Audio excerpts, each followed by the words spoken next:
Have you ever kept a secret for someone else that you didn't need to? If you haven't, good, don't do that. But if you have, I know what that's like now. For the past year and a half, almost 2 now, I've been keeping a secret that I didn't need to for someone else's sake. And that someone else was someone very close to me, as was the person who hurt me. At no point was I supported enough to even be incentivized to keep a secret for them, but I did out of loyalty that I didn't need to have because they didn't have any for me. I think I was just too naive to see that. By the time I did realize that it was too late to do anything like for me to help myself. I hope what I'm saying is making sense. I don't know. Maybe talking about it will make me feel less alone. For the past year, I like to call it brain broken, but I try not to joke about it too much because I don't think it's like healthy. I haven't been too well, and it's frustrating because it feels like completely preventable causes.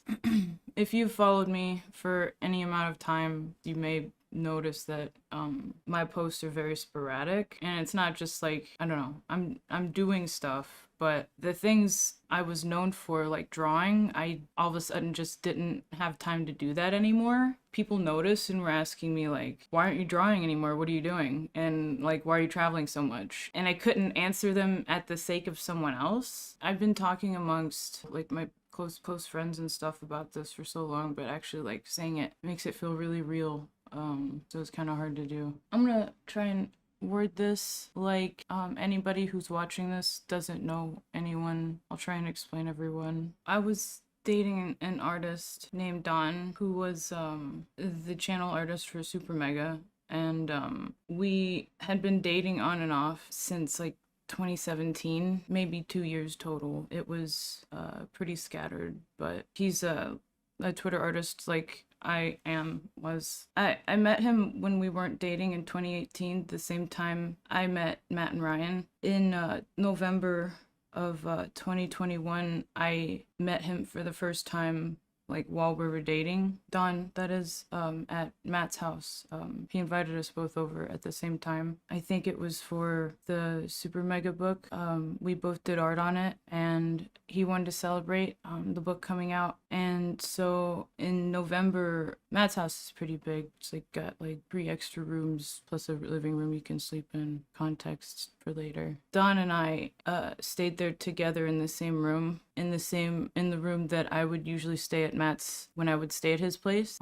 This was, like I said, the first time I had met Don while we were dating, and I'd stayed at Matt's plenty before, but I was always by myself in that room, so this time it was with him. It was pretty normal, like that day. Was just happy to get to see him. I don't know why, and he told me he didn't know why either, but since he lived in Germany, our only method of talking was Discord, and he didn't like talking to me one-on-one, so I'd have to talk in like his friends' group chats to talk to him all the time, so we weren't like as close, really. It was kind of weird getting to see him in person. I didn't like hold anything against him. I was just happy to see him. But I don't know. I guess I say that because a lot of what is wrong in this story is that I'm a people pleaser, and I'm not blaming myself for any of this, but I don't know. I just need to say it. The first night, like, that I had met him as a boyfriend after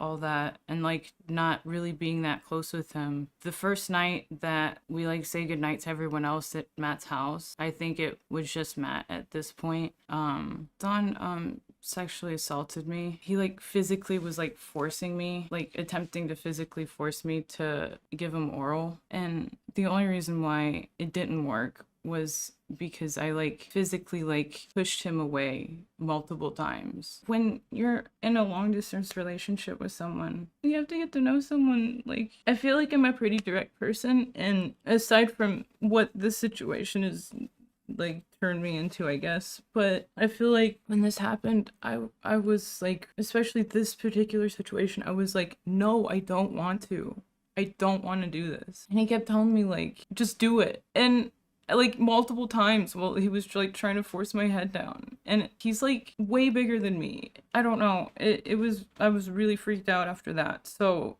eventually he let me go, but I just kind of shut down and just went with like whatever else he wanted that night, and like for the rest of the trip I didn't know what to do in that situation. Calling the cops is like what someone would say, right? But like it's a guy from Germany. How is that gonna work? Like I know that they can go to jail, but like actually like getting someone in trouble would just be a whole like thing. I didn't want to deal with that. And it was at my friend's house, and I was scared that like somebody may have like would like find his address or something if like if I like called. Like I don't know. All these were just thoughts like after too, because in the moment I was just like I kind of just shut down. I was freaked out. I remember after I like went with the other stuff he wanted to do, he like choked me on my windpipe. Like he was like trying to choke me in a sexy way, but he was like choking me, and I was like breathing like very audibly, like not well. And I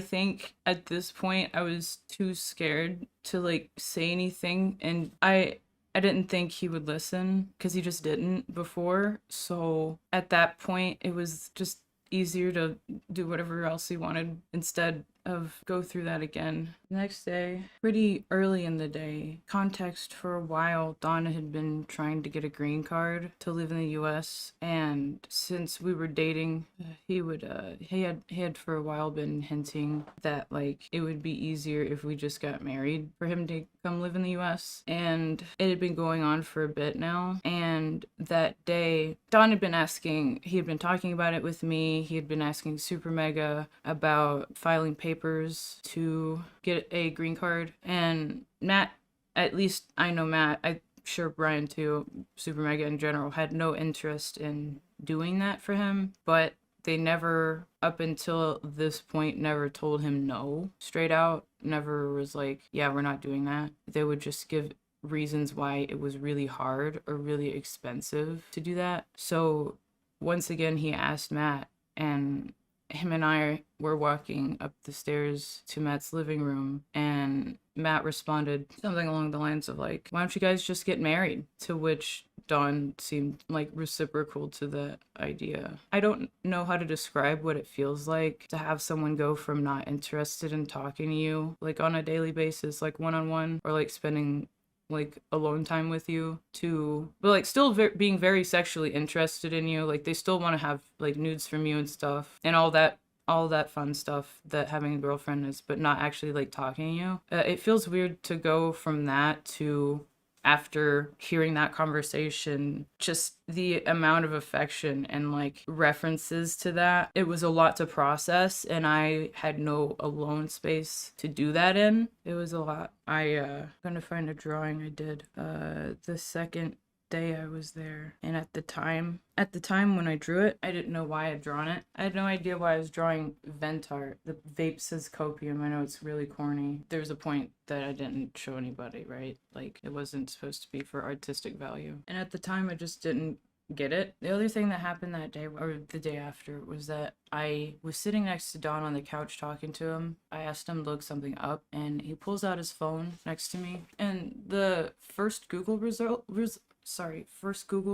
like past search result before he like starts typing in too many words is an artist sex worker's, like a mutual of ours, OnlyFans leak. She's kind of a similar build to me, so I'm like double hurt because my self-esteem has been destroyed the night I got there. I got upset at him before we dated. The time then, he had essentially used me for nudes. I had a not safe for work Patreon, and he used to sub to it when we weren't dating anymore, and so I kept like a boundary with him over it because I was mad at him. Not necessarily mad at him, but he was my ex. I didn't want to talk to him. And gradually he like pushed that boundary over. It's my fault for not having any. I think he also knew that he could. He like unsubbed from my Patreon at one point when we were talking normally enough, and he like would message me and ask me if it would be okay if I would send him like the files from the Patreon. And I would be like, you mean like the old ones that you're sub to? And he was like, no, like new ones, or like all of them. I didn't want to, but my boundaries were so poor. I said, yeah, anyway. Like at this point, we had talked enough that I thought he liked me. So I was trying not to assume poorly of him, because I just genuinely didn't think he would do that. And then he did. So he was like letting me leak my own nudes to him and then looking up a mutual's nudes of someone who looks very similar. So at that point, after what had happened, I just kind of, I don't know, I felt kind of soulless at that point. You know how there's fight, flight, or fawn? I think I did fawn. I'm looking this up. I don't want to fuck this up. Fawn, people pleaser, lack of identity, no boundaries, overwhelmed, codependent. Yep. So I was doing that over time. That whole stay at Matt's was a lot. We had a Thanksgiving party, and unfortunately, that was like the last time we were all together and like happy. Like all the SuperMega people, all the employees, including Jackson, which, if you are unfamiliar with SuperMega, he stole like $90,000 of company money by just using the card. I was at Matt's house when he found that out in February, the following February. Oh, we did the podcast. Me and Don. Well, Don did it twice. I was in the other room when Don did the podcast, which I thought was weird. And then the day or two after, it was my turn. If you've listened to that podcast, if I remember correctly, I'm mostly just talking to them. But I think if you want to go back to the fawn thing, that's probably also why I was fine, because I had been wanting to do it. I wanted to do it by myself. If you've watched that or listened to that podcast, there's a part in it where Don starts telling a story, context to do with me or something. There was a sentence where he starts to say something. From having known him on and off for like 4 years, I knew that he was gonna say something about us dating. And even though I had wanted that before this trip in November of 2021, I'd asked him multiple times, like, do you want to be public about this? Because we had been before. So I just didn't think of it as a big deal. And he didn't want to, would still draw me art, but only send it to me. So I got a really bad feeling when he started to bring it up. Mind you, I hadn't processed what he had done yet at all, really, besides the fact that I knew he did what I told him not to do, and it made me not feel good. So if I knew he was about to announce, or like not announce, or like casually mention that we were dating in a podcast, wouldn't I want him to mention that? Like of course I would, right? But instead, I interrupt him. I interrupted him, and I made him stop, and I told him, like, I just made a joke or something. I think I said, like, I'm gonna kill you. If you are somebody that likes their podcast or have watched it before, give a shit, you can go find it. There's a part where Don just stops talking. And with this context, if you listen back to it, I think it makes sense. I remember being so anxious. I feel like I was having like a mini panic attack or something. I was really bad at talking. It was like an exercise. So I was having fun, but after when that happened, I like took over the conversation basically. So he couldn't get a word in, but he stopped trying to talk anyway. I don't know. Like I said, if I hadn't registered at all, like that something was going on yet, fully, like that something was wrong. I mostly wanted to mention that because I wanted to mention something outside of myself for reference. By the time that trip was over, talking about it now just has me now processing it, I think. From what he did to me, I just kind of felt used, so I just kind of felt cool with being treated like however, so I feel like I stopped noticing when people were being, like, I feel like I don't do that as well anyway, but this was, like, worse. Like, I just was like, oh, they mean well. And from like November on, it only got worse, which is really hard when it has to do with people you trust. Honestly, from like November to when I stopped talking to Don, I just kind of did whatever he wanted. When we hung out in November, we started calling one-on-one a little bit more, and then it tapered off again up until around April when we were planning on meeting each other for Creator Clash. Then we started calling again, and I was thinking to myself all the time that I knew like he was just using me. And I feel like a 90-day person when I say this, but like either like for sex or a green card. or both. I just feel like I fit into his plan, and it's less so about me, but I just looks like a girl that he would like. Half his OCs look like me. His Cassette girl character is referenced by me. He like told me this himself. He came up with her while we weren't dating, and just made a character that looked pretty close to how he drew me, and made her smoke cigarettes instead of weed. So I feel like he was obsessed with like the idea of me, but when I would talk, he just wouldn't listen. Like he didn't actually like me. My home life during this whole period, the last year, has been very not good. So stuff that happened outside the home was really hard to bring back in and process. I had a full load of stress at home. And that was the reason why I was going to Matt so much. I mean, he was inviting me, so it was nice that I was making friends because I didn't have many in Nashville. When he invited me for February, on his birthday, like I said earlier before I cut myself off, I was excited about hanging out with him, so I came. And at this point, I think he's already started training for Creator Clash, and he's like getting wasted like every time I come over. I think he likes me coming over because I took care of him, but I had fun doing it. Like, I'm smiling about it now. I saw him like a brother. Like, I'm not trying to even say all of this in slash neg. It's not good behavior. Like, you know, when you see it, you have a friend that's like making bad decisions, you try and be that person like, hey, you should probably like take care of yourself, you have obligations, or like, you know, don't do this, or like, I don't know. In January, the epic SMP happened, the Minecraft thing happened. I was at Matt's during that time as well, streaming. There's VODs of those, but it's mostly just me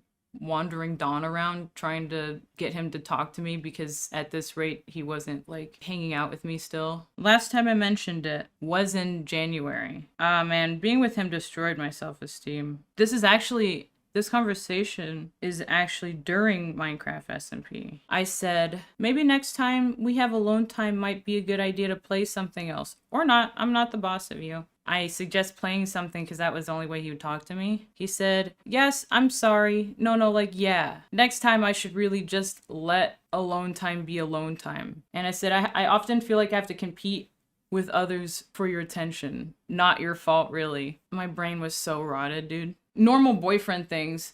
I really liked talking to you today. Okay. Yeah, because like I was so defeated. I was just like, okay. I think I understand why all of what 2022 happened, I let happen, because I'd been with Dawn for so long that I just accepted any sort of like positivity, even if it was at like my own detriment. That meaning like not ever bringing up stuff hard. Like if you bring up something and they ignore it and like reply to everything else, just not bringing it up anymore. Like I would just do that all the time. Not sure if anyone can relate to that. I mentioned explicitly about how it would remind me of, quote, the thing with group calls where I'd hop in just to spend time with you and I'd actually not be interested in socializing with other people. And it just like unaddressed. I haven't been on one-on-one calls in a while, so I need to get used to not having multiple people talk. And I'm just saying stuff like, I'm probably not that fun to talk one-on-one for long, but I'd at least just like a little time alone every now and then. I won't bother you too much about it. Normal girlfriend things to say. Yeah, I felt like a piece of me because I was just useful for like gaming and having sex with in person. Me and Modest Cube were staying at Matt's place around his birthday time, and we're the first two people to know besides Matt and Ryan, I'm pretty sure. I ended up telling Dawn before Matt's lawyer even had a chance to tell Matt that he shouldn't tell his other employees. So he got a little upset with me and was like, just don't tell anybody else. And I didn't. Even around the time when Leighton was working there, because I had known him since he started working there, even I didn't tell him. And we had been friends since he started, like, immediately. But it never felt like things were the same after that. Part of why it's taken me a year and a half to even say anything is because, like, I had only just until recently had time to even process all of this. So apologies. Yeah, I stayed home in April to save up money for Creator Clash. So at this point, I'd made plans with multiple friends to get an Airbnb for outside Tampa. I, being in Nashville, am far enough that I could just drive. I had a few friends fly to Nashville because it was cheaper, and then we all drove down to Tampa. During all that planning, I made it a point to make sure that Don was going to stay with us, because that something feels wrong feeling never went away. And I was starting to put pieces together what it was, and it was getting too hard to like hold on and not talk about because I hadn't told anyone. It felt like a lie to me. I don't know why. It's funny. It's 10 years ago this year. I had actually called someone out before. I did it a bit over a year after it happened because I also didn't process it, but it was also with an ex-boyfriend. I was 17 and he was 21, and I also told him no the whole time and he still kept going. So it felt like I was like reliving something I'd gone through before. And when that happened, I was somebody who posted art onto Facebook at the time, so that was like my online presence. And we had a lot of mutual friends, and so I was scared of him, and I mustered up the courage to like talk about what happened, because I had watched him for long enough that I was like, I don't think he's different. I don't think, because he apologized to me when it happened and all that, but nothing ever changed. I could just tell nothing was different. And after I had not been with him anymore, he was still like just very creepy with other people in the same way he was with me. This was 2013, I think. Yeah. I had friends I was friends with for years choose him over me. There was a few friends that I trusted that I told in private. They were like, oh, damn, that sucks. And then they would still hang out with him. And it made me feel unsafe, and I didn't know how to word that, but I was asking them.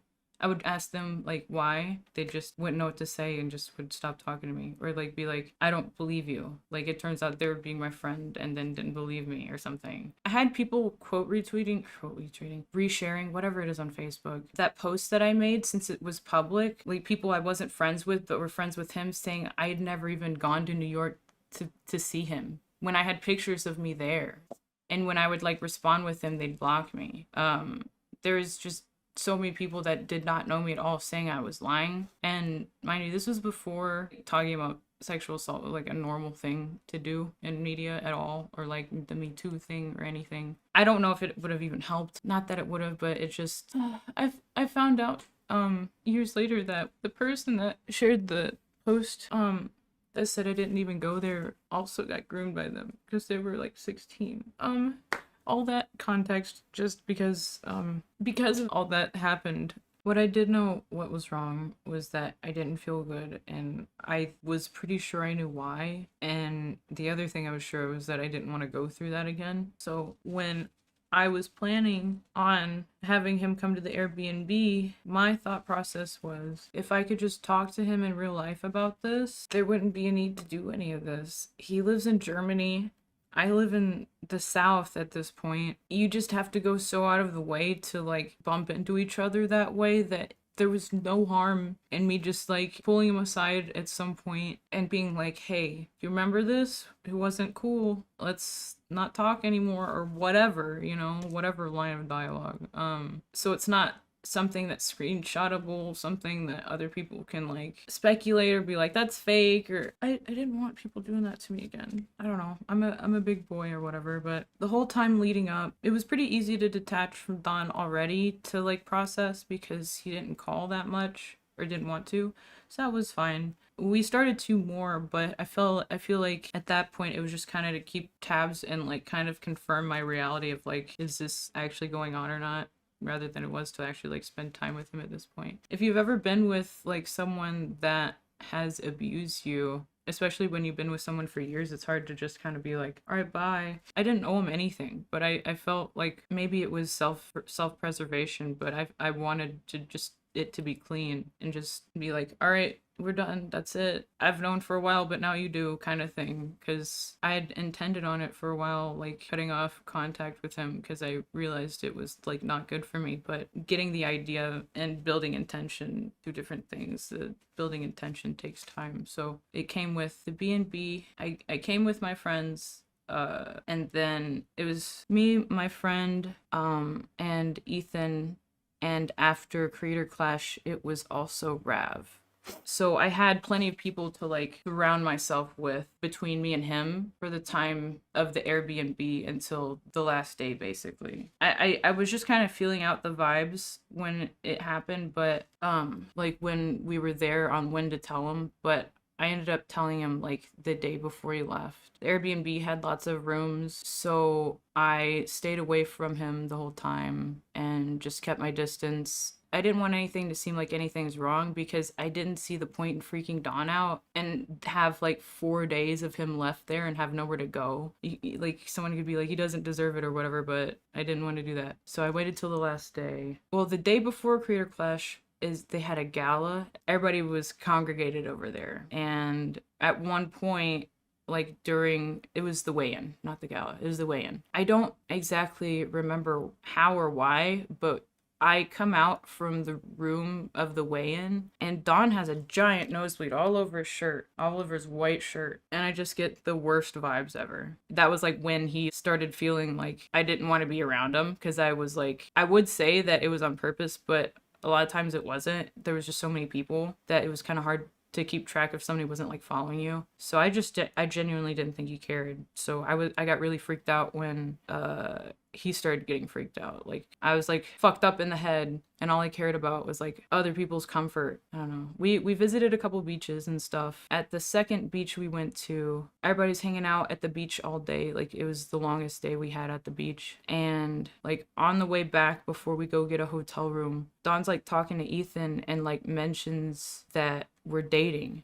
And so after that conversation, he comes over to me and he was like, "You guys are dating?" And my like stomach sank because I was like, I gotta talk to you about this thing because it's not normal to like have someone have to tell you that. And then I don't know, I've never been in that situation before, you know. I didn't expect to tell anyone besides Dawn. I mean, what was I gonna do, lie?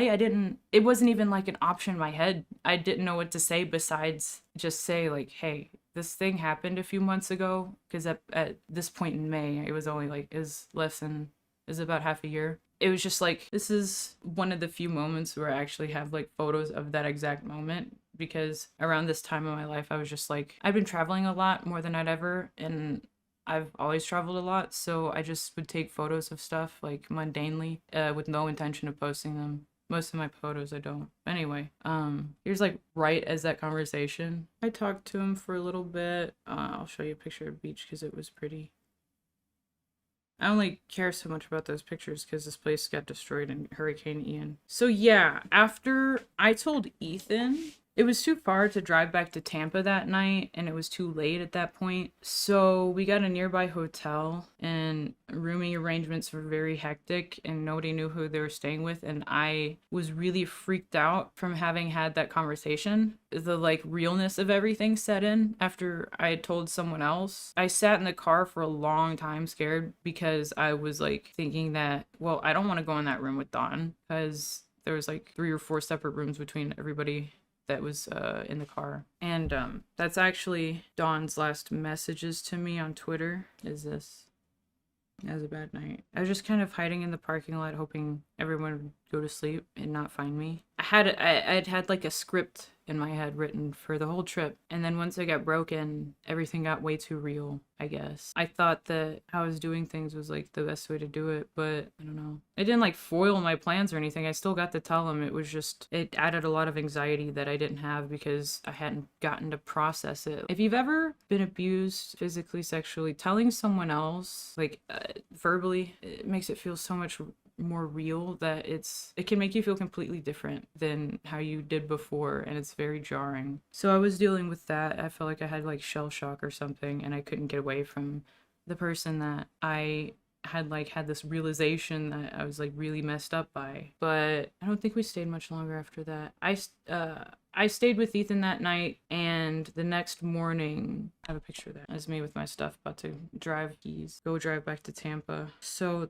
there was only one more day after this trip, and that day Ryan was still healing from his fight in Creator Clash, and I kind of skipped over them from Creator Clash. I picked Matt and Ryan up from the airport. Like I planned a lot of my trip around like making sure I could help them just because I wanted to. Makes me feel silly. but we didn't really get to hang out with him that much after Creator Clash. And since he was healing and like healed enough to be okay, we invited him over and we smoked and hung out at the Airbnb on the last day. And I cooked everybody steak. And then by the time all this was over, everybody was pretty tired, so everybody went home or went to sleep pretty quickly. And it was after that I told Don, I pulled him aside.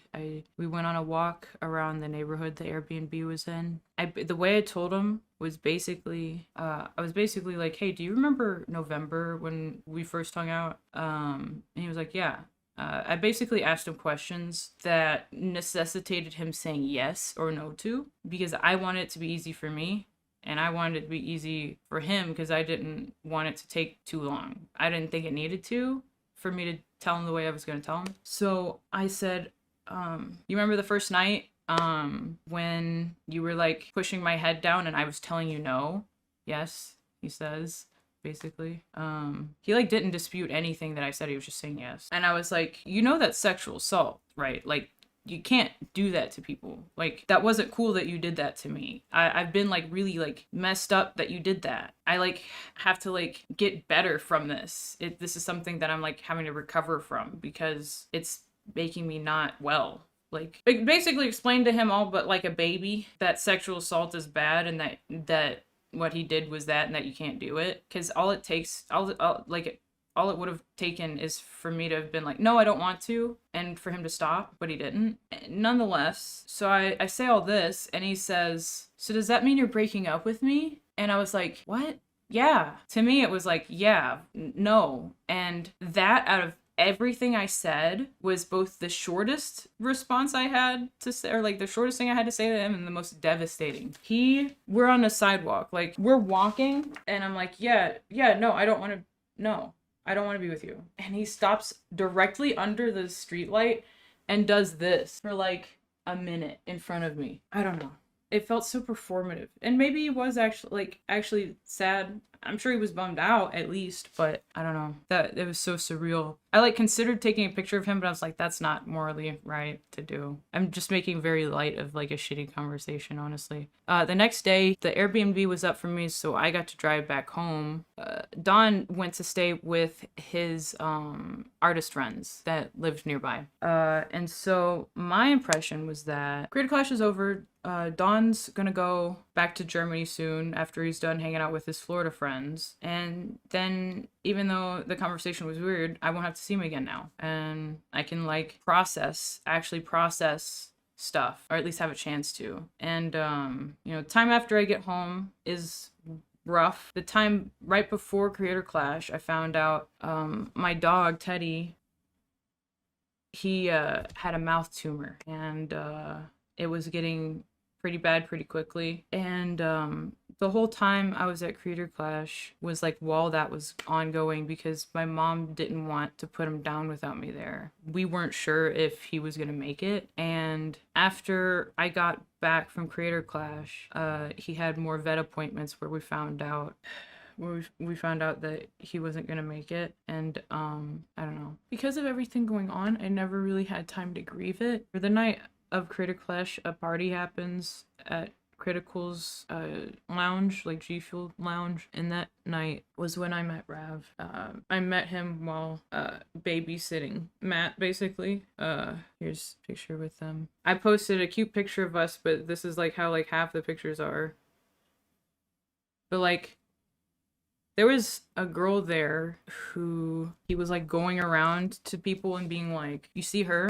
She's a porn star. She got famous because she looks like me. And like me and Rav essentially become his like babysitters, because he's like the drunkest guy there the whole night. Every time we go up to him and we're like, hey, you should stop, he looks at us dead in the eye and takes another drink. And it's like funny the first couple times, but then when he does it like 5 times in the same night, it's like freaky and you get worried for people's health. But we're like literally just trying to like keep him from like doing creep shit to people, because we didn't know what the fuck he was gonna do. So me and Rav bonded quite a bit very quickly. over being nanny. He didn't have anywhere to go. He just ended his tour like that day before he got there. So I was like, you should come stay with us. We have extra room. So while he was staying there, we were talking about our life situation, and it struck a chord with him, and he wanted to help me and said that he's moving to LA, and that I should go with him. I think it was before I left Tampa. I had already had a ticket to go stay with Ethan in NorCal. So when I got home after Creator Clash, I already had 2 different places to be. So when I got home and found out that my dog is gonna die, or like isn't gonna make it, I end up having to leave, I think a day or 2 before the vet had scheduling to cremate him, or to like to euthanize him and cremate him. So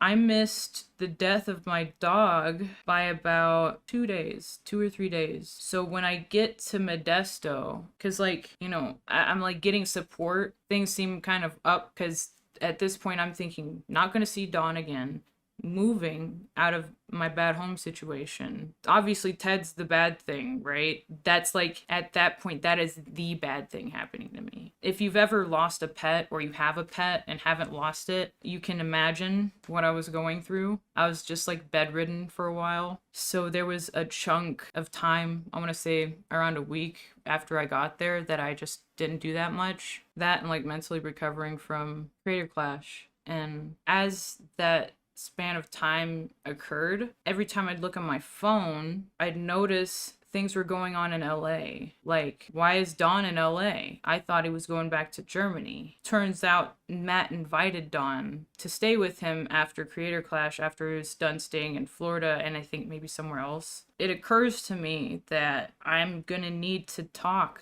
to more people about the Dawn thing, what happened with him, to give context to why I don't want to see him. Why would I ask my friend to make sure I don't see someone? It genuinely would have to be a good reason, and I thought it was, so that's why I just told them. I didn't feel comfortable, so I called Leighton first. I didn't know him nearly as long at all, but I feel like he had gone through, or has gone through enough, that him and I both like talked about, that I know he would relate when I told him, or like understand and like believe me when I told him, like without a doubt. So it was like the least emotional burden for me to call him first, I guess. I did it to tell him too, because you know, he's a friend to me, but I wanted to ask mainly about, how do you think Matt and Ryan's gonna take it, basically. And no, I mean, he assured me that they're gonna take this, he was like, for 100%, they're gonna take this seriously, like definitely. Like, there's no reason why they wouldn't. There's no way they would want to work with him after knowing that, and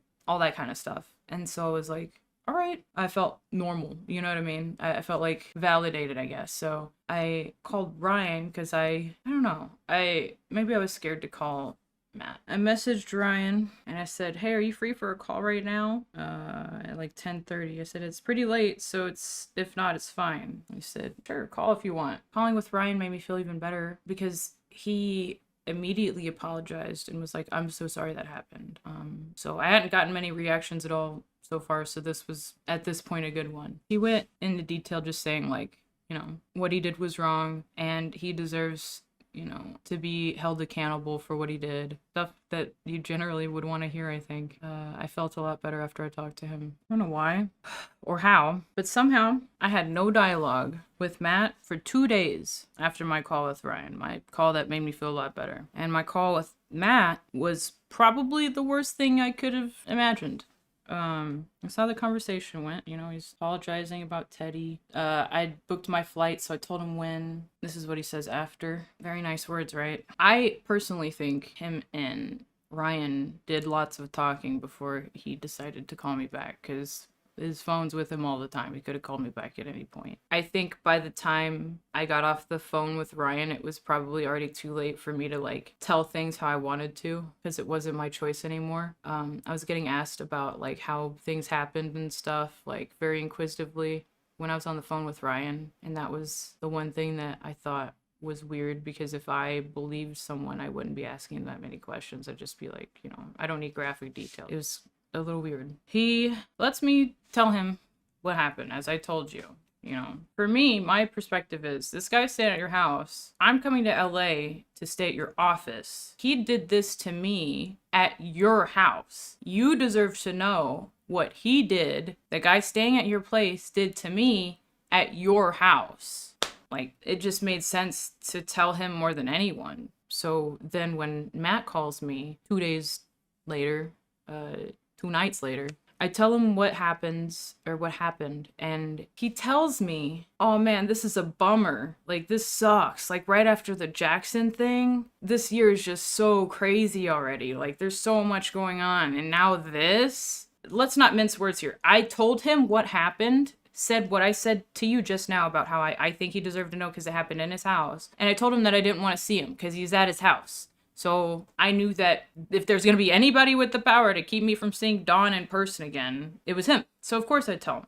I'm asking to, like, make sure this guy is physically removed from me when we hang out. And Matt, his response is immediately business with the Jackson mention. And then he says something insane that he would go on to repeat all summer to multiple people. He said to me after I told him about his friend that sexually assaulted me, his friend and employee, he said, SuperMega's my magnum opus, and I would hate for something to mess it up. He said that multiple times. I remember I was sitting on, like, the curb of the parking lot of where I was staying at the time, outside, just, like, staring. Because I never in a million years would have expected Matt, my friend Matt, to say something like that to me. It's like a switch flipped in him or something. Like, he just immediately became different. And I purposely told both of them, I'm calling you because I don't want this in a text. I don't want this screenshotable. I don't want this to be a big thing. I at least want the choice to have that, and I get the choice if it's not drama. I didn't want that, and I told them that, I made that clear, and I feel like they took advantage of that fully. They took advantage of how much they knew me to that point. Matt told me after the magnum opus thing, well, we'll make sure that you don't not get invited places because he's in town. Like, if we're, like, all doing something and he's in town, like, you'll definitely still get invited. Like, we'll still definitely invite you. And to all these things he said, I just didn't say much. And he just kept saying things. He was like, would it still bother you if we, like, still worked with him? And I started, like, being like, I don't know. That's not really my decision. I can't really tell you that. Because that's not what I was calling for it. He's an online Twitter artist. I would see him regardless. It's not about that. It's about me not seeing him in person so I can, like, relax and, like, process stuff. You know, I wasn't asking him to, like, kick him out and make him homeless. I just wanted him to, like, stay at Matt's or, like, don't bring him to the office if you know I'm there, basically. It wasn't, like, the hardest ask ever, but he acted like I was trying to make him go bankrupt because his, like, weird, creepy employee that I dated, like, did crazy shit to me and tried forcing me to do stuff. And it just seemed like any possible way they could have made it to undermine that story, to downplay it, to make it not as big of a deal, they did. And it only got worse once I got there. Before I got there, what made me decide that I needed to not stay in Modesto and I needed to, like, immediately go to LA was this. Hey, you free on May 30th from Matt? I said, yeah, I just saw this, call me if you wanna. Hey, sorry, I'll call tomorrow. We had a big talk with Don today, though. Just wanted to tell you about it. And I said, I figured that might have been what was up. Get some rest and we can call tomorrow. Okay. It was a good talk. It was weird because he gave me some of the same lines Ryan did about, like, give him a talk or something, but they both met up at Matt's house. And Don thought it was business related, since no one's ever raised a clue at this point that anything's wrong, even after I told them. And Dawn immediately asked about a green card. Like, can I get a visa? Or, like, can you guys help me get a green card? And they were like, no.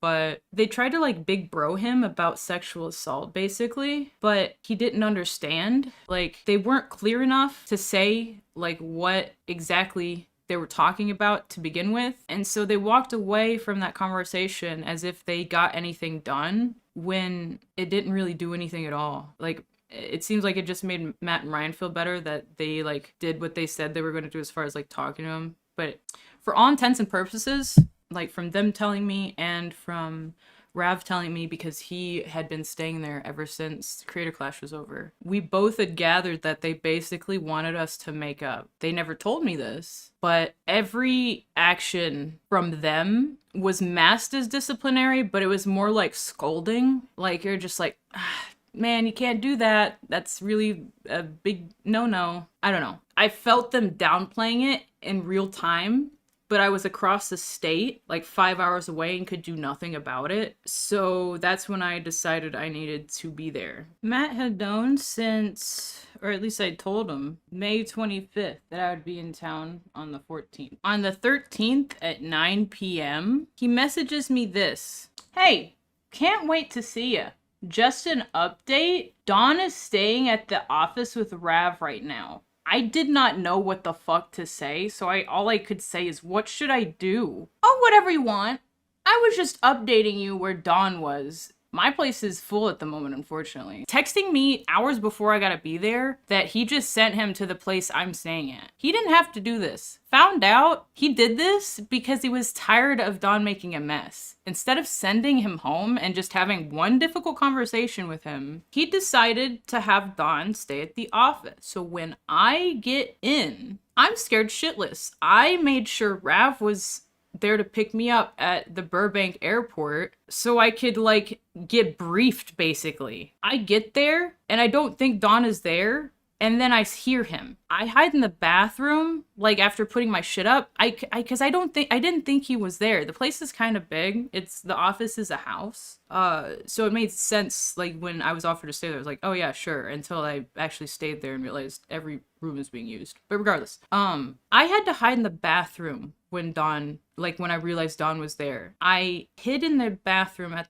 the SuperMegaplex, and I stayed in there with the door locked, scared shitless, until Dawn came up to the bathroom to try and use it. And I was in there. I had the door locked, so he tried turning it a few times and couldn't. And he knocked and he said, hello? And I didn't answer. I was too scared to say anything. I didn't know what the fuck to say. I didn't even expect to see him ever again. I hear him realize it's me. I'm sure he'd been told that I was gonna be there, but he says something twice. He's like, hello? He's like, anybody in there? And then all of a sudden he stops trying, and I hear him like inhale or exhale or something. And then he goes to the other bathroom. And then afterwards he got arrangements to leave very quickly, and I hadn't seen him since. But after that, because Matt didn't ask him to leave, at that point, Dawn, I'm not trying to give him a pity story or anything, but this is just what happened. Dawn was too poor to fly back. He had been financially floated from the time that he was there to the time that he got kicked out without proper word or like a time. Basically, he had already been like not paid by them because their PayPal was messed up. He could have been like gone if you told him a date. You could have been like, go home by this date. He could have taken commissions or something,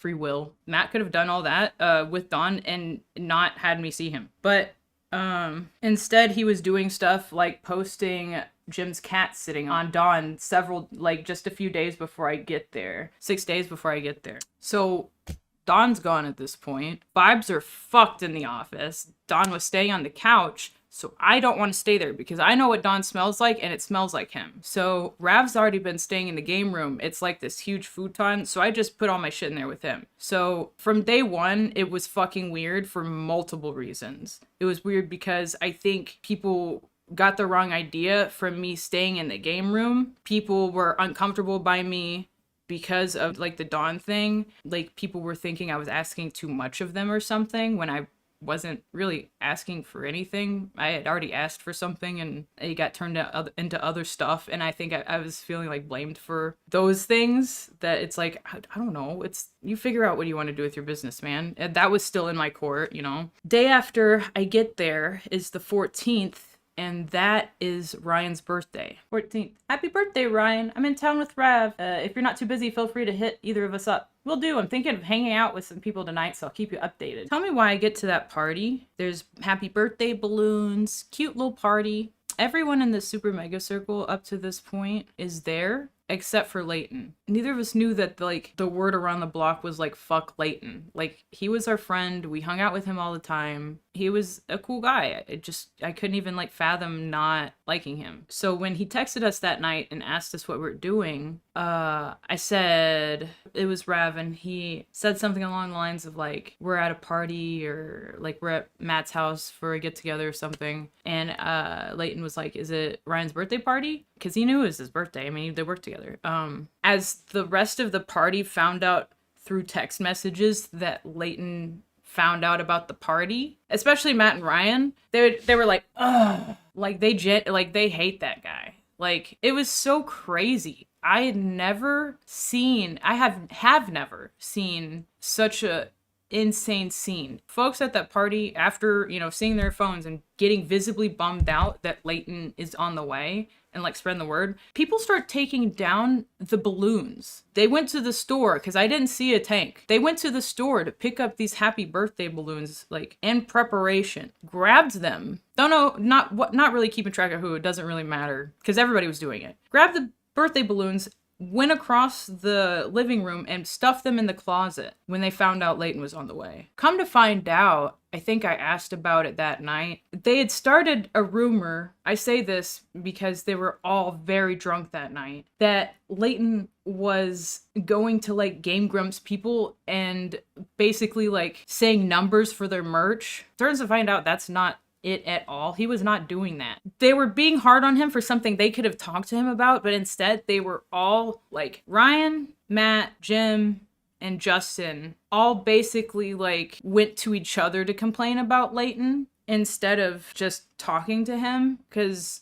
you know, I don't know, like from day one, Leighton has been on my side about the Don thing. He's never doubted me or never like asked me a weird question about it, like he didn't believe me, or, you know, just stuff a friend does. But he was definitely the only one out of all of them that didn't have as many questions, because he, like I said before, has had experience with abuse. So I think it made him less of a yes man, which was very inconvenient for them, especially with the bad behavior they were committing at the time. Because like when someone says like, hey, your friend assaulted me, that friend happens to be a coworker, can I not see him? And you say, this job is my magnum opus multiple times. There's like, you just like don't care about people. You just like care about yourself. Like you just don't see people as like real things anymore. And that definitely is like how I felt to him. After the birthday party, Leighton always kind of knew that something was up that night. No one had told him in like formal words like, hey, they hid balloons from you, dude. Like, they put the whole party away to make it look like there was like 10 people chilling there without prior plans. But little did I know that that would be like the peak of the iceberg onto how performative they would be. First of all, not get into any sort of like actual conflict with people, but to like be nice and manipulate people into doing an action that they've pre-approved. I don't know. Like, as time went on, I realized what they saw me as through other people's eyes, through how they treated other people. I was like, oh, they treat me like that too, rather than realizing that I was being treated badly, because I was kind of at this point okay with being treated badly, or I was like used to it, or whatever you want to say about it, right? My birthday was a couple days after, and pretty much no one came to it. Nothing against anyone, really. It's when I started to realize that things were weird, more weird. Only Jim and Rav were there. Rav I was living with. Jim was there after work, and I think he came along with us when we went out to dinner that night. And then someone else's birthday was like 2 days later, and everyone was there. But he's like somebody that gets like approval. He's not like Leighton, you know? I think that's when I started getting the inkling that I was falling out of favor with everyone. I just think that I didn't understand it. Not because it didn't make any sense. It had happened to me before. But they were still inviting me to stuff at this point. They were still hanging out with us. They were still being friendly, like making plans with us. It was weird. There was a night where we all went bowling in K-Town, and I got so freaked out from how weird everything was that I had to like leave the bowling alley and like go cry by myself outside. I've never done that before, ever. I'm not a public crier, ever. I mean, I say that when I'm crying on this video, but I'm at home, right? But the closer to AX things got, the weirder things got. and I had been planning to hang out with everybody during AX. I was supposed to be in the SuperMega video last year at AX. I just didn't get any contact from them that day after like weeks of like Matt coming to me and being like, you should be in this video. And I was like, yeah, sure, that sounds fun. No contact that day. So I was at AXD and doing my own thing, taking my own photos, because that's just what I do anyway, so it was fine. But on the 4th, I had a cookout for everyone at the Plex. Me and Rav bought a lot of stuff, like a pool and stuff for the party and all this, and I just spent the whole day cooking. Spent all day cooking, blah, blah, blah. Everybody gets kind of lit. Most people leave, and I'm in the kitchen, and Jim is there. Jim is an employee at SuperMega. I had considered us buddies for a while. We're both from Tennessee. I'd like, I guess, bonded with him over it or something. So I'd never seen him as like anything but like a friendly face. So he walks up to me after dinner and everything. It's probably gonna be like 10 or 11. And he's like, I noticed you've been feeling down lately. I've been like said something about how he's been like watching me or something. And I tried not to take it in a weird way because I was like, well, I don't really know how else you'd say that, right? Like I don't know. So I like try not to overthink it because I was trying to listen to him. He invited me to talk about what happened with Don because he didn't know the full story. If at least according to him, if he did, it was somebody else had told him and he wanted to know my version. I really don't know. We went from the kitchen, right outside the kitchen, to the living room and sat on the couch Dawn was sleeping on. And okay, so my reference of Jim is that this is a silly guy. So when he like sits down on the couch next to me and then lays down and stretches out, I'm like, he's just being silly. So I tell him the whole story. I tell him everything that happened, you know, up until then. I'm pretty sure I even said about that Don was there at the office and all that, just because he came to me asking why I looked upset a lot. So of course that's all the reasons. When he heard my story, he was like, man, I'm so sorry. And then proceed to like start flirting with me like right after. This is when I realized, because I was doing most of the talking, that after I was done with the story and he started talking, like he started saying flirty things and like he started putting me in a headlock, that I was like, oh, he's drunk. And like pretty much right after I realized that, he started kissing me. If you've ever seen a picture of Jim, he's a really tall guy.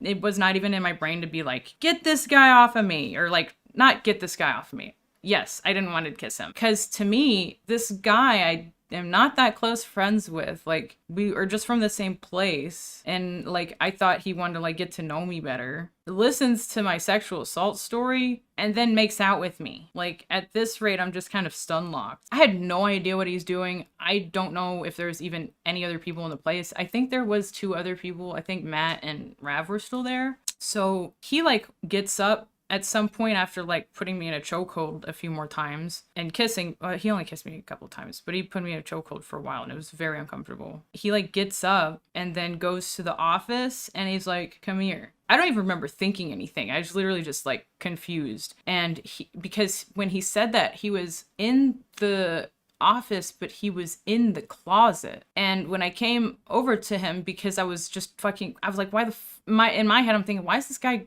just went to the office closet? Like the office where like everybody has their computers and there's like a coat closet and you just go in there and stand in the doorway and give me a kiss again. Like I didn't even have like a reaction. I just didn't know what the fuck that was. And then after that, I was like, do you like me or something? Because I genuinely just so like, it came out of nowhere. Like I said, I just told him about being assaulted and he does this. And his answer is, I think you're cute. It is so fucking weird. I still to this day can't like, the only thing I can do is be like, he was drunk, but why would you do that right after? Like, even if you like planned on doing that, why would you do that then? I don't know. Things have been getting so weird over the course of AX, because I realized that I was losing contact with Matt and Ryan. At this point, Jim had been living with Matt for a few months now and was staying in ironically the room I got assaulted in, but the old room I used to stay in all the time. That night I went with Matt and Jim back to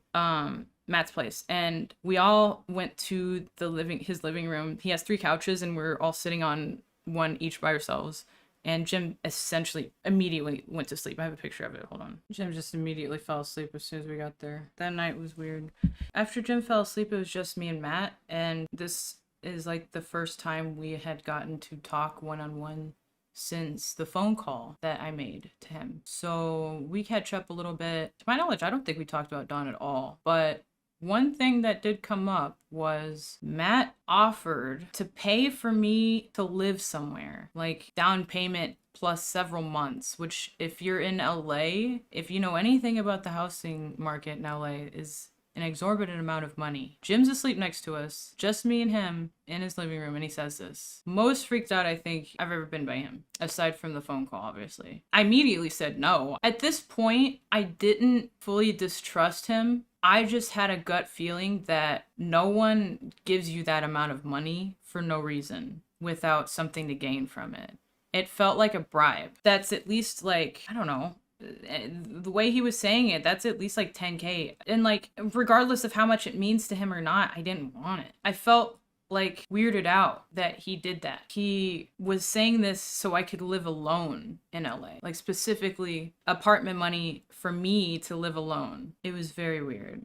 I turned him down, and you know, we ended whatever conversation we were having, and I went to sleep and went back to the office that next day and packed to go to Nashville. I went to Nashville on the 6th, I think. My mom's birthday is the 7th of July, and my mom is, not to out her, but she's like 65 almost. So I don't get along with my mom the best, but I still wanted to go see her for her birthday. And plus, like, me and Rav at this point had been going to meet realtors every however many other days, but we didn't have like most of our stuff to actually move in, and 2, we were Ubering everywhere. So a lot of the money that could have went to actually securing a place to stay went to getting an Uber, to getting Ubers, like hundreds of dollars in Ubers, just living in LA doing life and moving stuff. So we had a plan to go to Gatlinburg, the Smoky Mountains, for my mom's birthday. Go there. We're in the middle of our trip, and I think about day 3 or 4,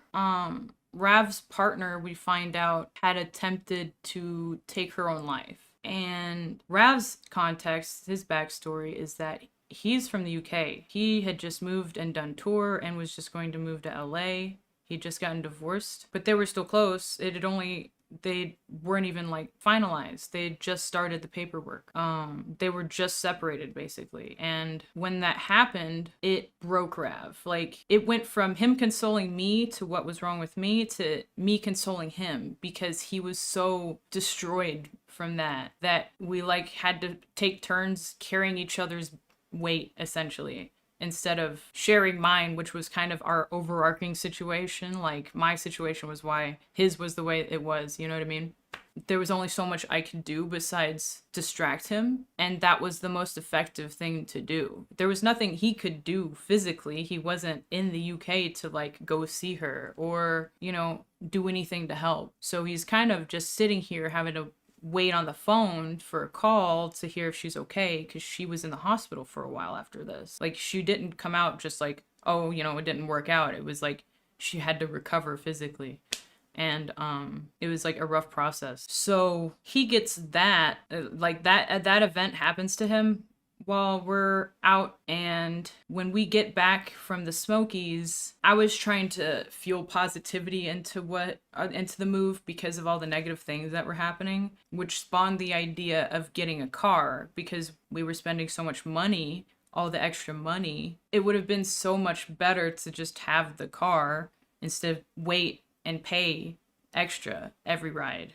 It was making us late to appointments to go see places. It was making places off limits because they're too far of an Uber. So buying a car was the next step to just be like, oh yes, we have independence. We can like get out of the office faster, right?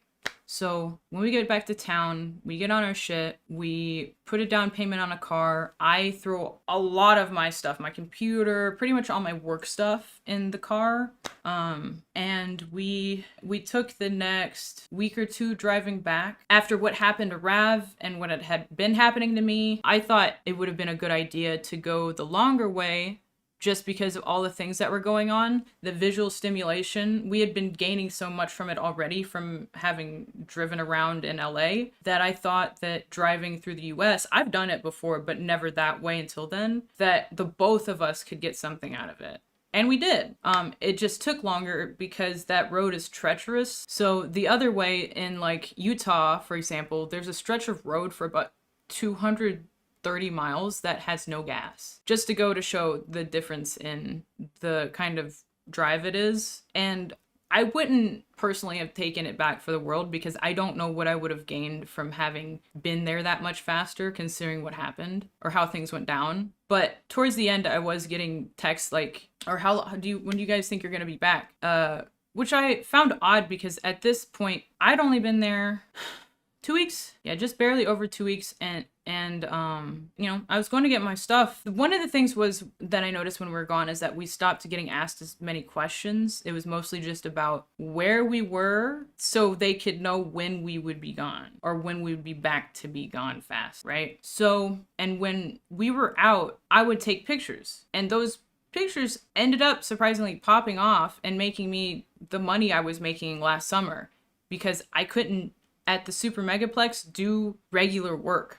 Like, I can't set up a photo set station for myself and like take photos in clothes that I wouldn't feel comfortable wearing around the guys at the office, for example. So me getting like a desk or making a workspace just wasn't an option. And I didn't know that until after I got there. And like, after I'd been there a bit, you know, the birthday stuff happened, AX is about to come up, and I start realizing, like, how am I going to get work done? I don't have a place to work. My brain's broken, so it's making it harder to think about shit, and just in general. Not that that's an excuse, it just is just the facts of, like, what is going on with me at that time. I'm, like, brainstorming all the time on, like, what to do, and the easiest thing I can think of is just to not be at the office. The office is dirty.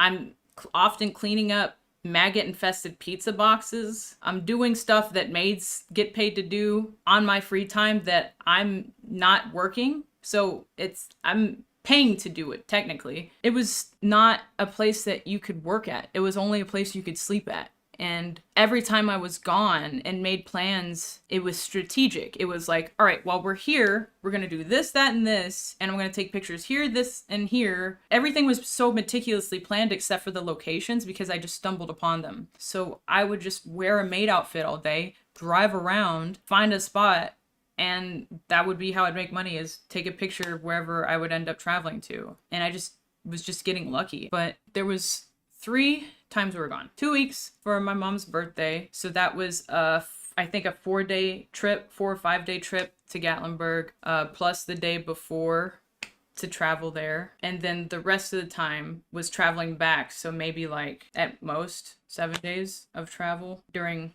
what was one of the hottest summers ever last year. Didn't even include in those figures buying the car. I think we spent 2 days on that, trying to find the car and then buying it, which I could have spent more time on it, because I ended up getting a car that needed a $4,000 repair when I got back to LA. So I suffered because of having to rush from knowing I was going to be asked, instead of them just either giving me a date to leave by or asking me like, do you know when you can be gone by? Instead, they would just say, "You guys on a vacation again?" Insinuating that we're doing it only for fun. It was never like, maybe they don't want to be around us or something. It was always an us problem. And I think that's why I still gaslight myself about everything. After we get back from the Smokies, I think we were back for a week or 2. I want to say a week and a half. And then it gets to the point where Rav, I'm so scared for his depression, because he's still so broken about his ex attempting to take her life, that I like wake up and go to sleep worried that he's not gonna be there. He's not like, he's just gonna like walk off somewhere and I'm not gonna see him, because that's the kind of stuff he was like talking about, because he felt so awful. And when someone's that suicidal, it's scary, and like it's hard to think about other stuff. Like, we got back and he told the boys, and they all were like, "I'm so sorry, man." And after that, anytime it was brought up, it was like, it just kind of felt like he was being dramatic. It just kind of felt like this again. It was hard not to stay out of the office after realizing that our lives were becoming increasingly more difficult, and every time anyone at the office found out, they pulled further away. It made us feel like it was our faults and that we had something to fix. And we were trying to fix it to the best of our ability because we didn't want to be there. No one wants to stay in their car all the time. No one wants to be willingly living in their car all the time if they don't have to do that. Not when I already have half my stuff at a house and have brought over more from the other half of the United States. Like, that shows an intention, right? But it just feels like the whole time, anytime I was gone out of town too long, it was just a statement towards me being lazy. Me and Rav being lazy. Instead of it being like, I don't know, just literally anything. Asking a question and talking to people like friends. That didn't happen. So, you know, I get this car and I get back to town and I'm still getting ignored. So that doesn't help Rav either. So I came up with the idea, about a week and a half after the Smokies, that we should go to, some mountains in NorCal about 5 hours north. It was, I think, a 3-day trip. We had already taken a blow to our finances at this point, and it was just to get out, to get fresh air, to see a mountain, to drive around, to get out the Plex, as usual, but also to distract ourselves from what was going on, and for Rav to distract himself for what was going on for him back at home. So I don't feel bad for doing that. I didn't have to worry about Rav wanting to die. I think that's worth anything for anyone. But it was still always just that we're lazy. It was never like, is he okay? Are you guys okay? Even if they were disappointed in us, they still could have always came up to us and had a heart-to-heart conversation and just had every chance to and never did and refused to, if anything. We were where they worked every day and they still didn't decide to walk across the house to talk to us about anything important and just left it up to Leighton and Jim. Mostly Jim, because Jim wasn't friends enough with us to take our sides on anything. Leighton would have and had said things in our favor against theirs, and I think that upset them. And it was around this same time, aside from the Creator Clash thing, that they really started to ice them. Around the same time they started to ice us. We get back from the mountains and no one talks to us. We are basically statues in the backgrounds of the house. And not that we expect people to come chat us up all the time, but it's obvious when you're getting ignored. Anyone knows what that looks like. So we become painfully aware that we're being ignored and just still trying to do our normal thing. I'm doing work around town. Just driving around. We're only in town for about another 2 weeks before we get a message from Rav's, what do you want to call him? Co-worker? Co-rapper? That he's going to be in Seattle, and that he wanted to work with him because they had music to put out and music to make together. So since Rav had been going with me all these places to do my work, I was like, yeah, I'll drive. Let's go. It's not that far, and it's work. Matt and Ryan know the guy that we were going to meet. Matt's gone on tour with them before. They found out about our plans to go to Seattle for work and put Jim in a group chat with us to get Jim to ask us, quote, going on another vacation? When are you guys going to be back? At this point, this is they start calling them vacations. I felt as if the things that I knew they saw on my timeline were clearly just being ignored because I was obviously doing work. Even if you can't see Rav's music that he's making because it hasn't been released yet, I've been doing stuff. Every day on my timeline last year, you see me and I'm posting in a different state, getting tens of thousands of likes, hundreds of thousands of likes. I'm not even trying to gloat. It was amazing. That was the only thing at that time that I was excited about because everything else in my life was going to shit. And when I was sad, I couldn't even post why I couldn't work when people asked me. Because at this point, everyone had involved themselves so much that how would I say something without sounding like I'm trying to call them out now? I refuse at that time to believe that now those stories are just intrinsically linked. I know that now, but it took me at least half a year to digest the fact that if I wanted to ever talk about it, I'd have to talk about both of them now because they both refused to talk to me when I was staying at their workplace that they visited all the time, or even just text or like call to meet up. I think it took me a long time to realize it wasn't working because I couldn't understand the concept of being so disrespected by someone that you're friends with. Like all of a sudden to this person, we're like people that aren't even worth talking to. Like it's just too much. It's too much now. Like I know they can't handle confrontation, but I guess I always expected them to at least just talk to me as a friend. But that's when I had to realize they stopped being my friend when I told them what happened. When Matt told me that SuperMega was his magnum opus after I told him I got assaulted. And how technically Don's not an employee, so we don't have to do anything. I'm not completely happy with how I handled myself last summer because I was out of it. And honestly, I think I needed someone to talk to me and be like, hey, you good? It doesn't seem like you're doing well. Outside of like saying that then making out with me.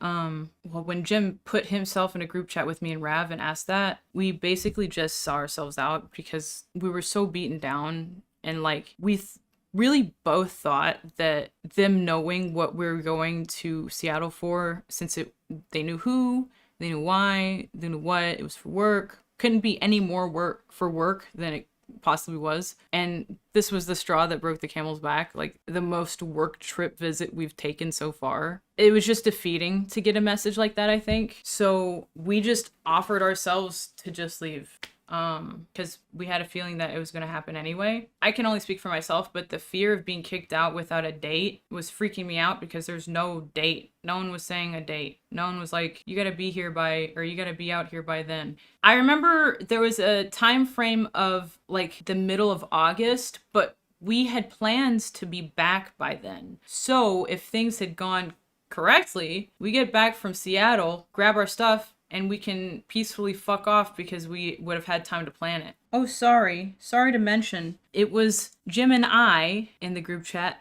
Rav, and Matt. Matt said nothing, just was supervising. Just didn't say anything. Yo, just heard y'all were taking another vacation. Wonder if there are any updates on the expected move-out date? Hope the search has been going good. This whole time, Jim had been showing us places and being like, this is cool, you should sign up for here. And then when we didn't manage to land a place, because if you've been in LA and tried to move into a place with someone else, it's very expensive and very hard, and there's just LA realtors aren't good. We had a lot of problems.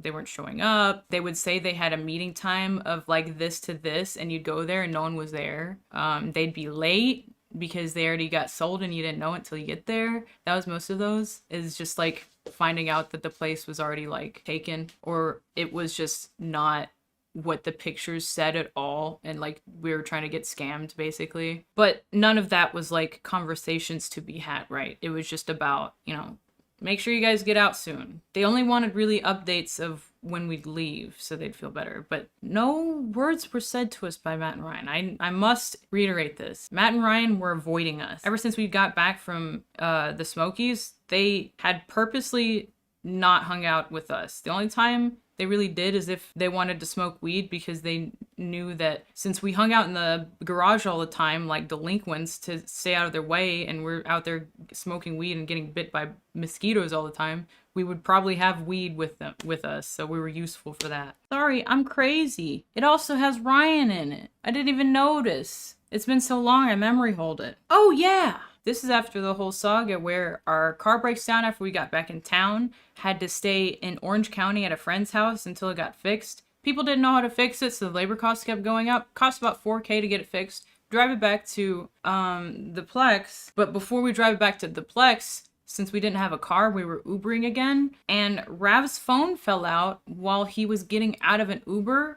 Noticed it right after the Uber left. Tried calling, never got an answer back from it. So he lost his phone that day. So when they message us, this is the day before we got robbed. It's August 9th. Rav has no phone, and they're asking us about a move-out date. So I say, you know, Rav can't see this, blah, blah, blah. Anyway, here's Rav's response. Yeah, like, poking fun at the fucking vacation comment. Oh yeah, he lost his debit card. And his phone. Forgot about that. Yeah, when this happened, we just weren't able to house hunt because we were set back so far. Prior to that, we checked a bunch of places, just haven't come across anything that ticks all the boxes. Once we're coming back from my short business trip, we'll resume visiting places. We're hoping to lock something in before the trip, but the car in my shitty pants pockets clearly had other plans. This reminded me, the 4th, when I went to Matt's with Jim and Matt, Jim was offering me to stay at the place that they're gonna rent. And instead of it being me, I think they got tired of me because that was the only time I ever mentioned it, the night before, or the night that I also got offered a place to stay by myself. Jim just got like 2 other SuperMega people to stay with him, one of which was a girl that Matt cheated on his girlfriend with. To his ex-girlfriend, looked like whenever he would go see her was just him hanging out with Jim. Matt's ex that knew Jim first got betrayed by Jim, and everybody pretty much knew except for her what was going on. So at this point in the story, it's August. The day after this conversation takes place, we get robbed. I have no photos of that because as soon as I woke up and saw the car was empty of stuff, I just screamed as loud as possible, called the cops. No reason. They could not help. And then just cried a bunch and then made a post about it, which apparently was laughed at by the guys at the office. That day that I got robbed and I posted about it, no one that I knew in LA messaged me. No one. Actually, I think Matt's ex messaged me. If anyone messaged me, it was her. The only person out of the SuperMega people that messaged Rav was Jim, and he just sent him a slanty face. He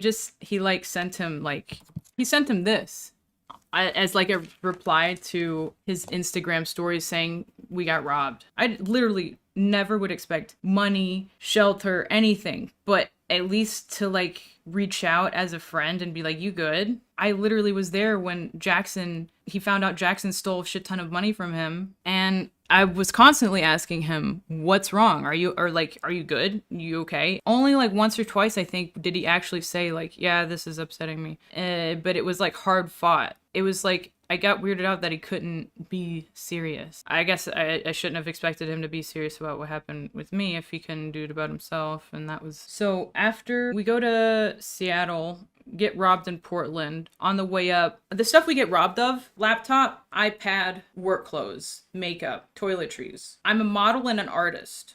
Those are all the things that I need to make money in the world. So at that point, priority number 1 was no longer finding a place to live, but rebuying those things so I could make the money to get a place to live. I don't know, not my proudest moment, not anything anyone should ever have to go through. And it just is what it is, but the reaction to it didn't need to be the way it was, unfortunately. If anything, it made me realize, like, oh, this is real. Like, they're not fucking around. They don't care. Okay. And it was, funny enough, easier to reprioritize my plans after having something that bad happen. Some say you need to fall to rock bottom. When we get back in town, there's a group chat where essentially me, Rav, Matt, and Ryan are all going back and forth, and it's basically Matt and Ryan telling us all the things we did wrong that made them not want us there anymore. After both we got kind of kicked out, like nicely kicked out, and robbed and not contacted by them after, their next correspondence is like telling us we were dirty. We were dirty. The people that would spend hours cleaning up the office from when guys would order every single day often don't throw it away. They have a person come by, but it's only once a month, so you can imagine the mess that gets made between the time. And it was getting blamed on us. At this point, we just had drove back into town and we had nowhere to stay. Trying to save all of our money to rebuy our stuff ASAP. So since I have a Jeep, we just sleep in the car. I go to Santa Monica, Malibu area in between there and just go park by the ocean because it's free. The first place we stayed outside of the Plex was like some rinky-dink hotel in Pasadena. It was like obviously like used for sex trafficking. Like it was a giant master bedroom with a hot tub and it had a corded phone with the cable cut. So we were there for like a week or two, paying, like extending it day by day because we weren't finding places to stay. I think it had been a bit, and then we get no message, so we had to kind of decide to reach out. After everything, we had to reach out to them. Rav said, boys, we are back in LA, we came back to LA yesterday and are staying in Pasadena for the time being. We'd love to talk with the two of you soon. Things have felt real weird between us lately from my POV, so I just want to make sure we were all good. We could drive up to y'all even today if y'all wanted to be able to make time for a conversation. Hope y'all are well. Oh, and congrats on managing to reach a settlement with Jackson. Hopefully that'll be a huge load off y'all's shoulders. This is at August 23rd, 3:14 p.m. August 24th, at almost 1 p.m. Rav responds again. Boys? Matt Watson. Hey dude, sorry we were out with Alex Ernst yesterday and have been busy filming. Things have been totally cool on our end. It's all good, man. After everything that I just told you all summer, a year, it's all good, man. So this is the kind of things I'm saying when I say that these are the kind of people that will placate you. This is the kind of manipulation that they do. It's not, I'm going to force you to do this thing. It's that I'm going to be nice and steer you in this direction of responding in this way. It's still manipulation. You're still pulling the strings. You're just trying to get me to have a certain kind of conversation with you that isn't warranted. Like, we need to talk. And you're saying some shit you were filming with some guy. Sorry if somebody's a fan of Alex Ernst. I don't know who that is. Cool. So you've been doing your job. So you're telling me you were too busy doing your job, that I guess you don't do enough, that it's like a big deal, an excuse enough to like not say you want to meet up at a later date, because that's all we were asking, is to say, hey, can we meet up? Like, we were saying we could even today, as like in case you got like some time, because we want to get this done. But instead it's like, no, I gotta make it a block to think about this and even get on my phone to respond to it, is basically the kind of response he gave. Nice, no worries, you're busy people. Glad to hear that you feel like everything's cool, but we have heard / seen things that at times have made us feel otherwise.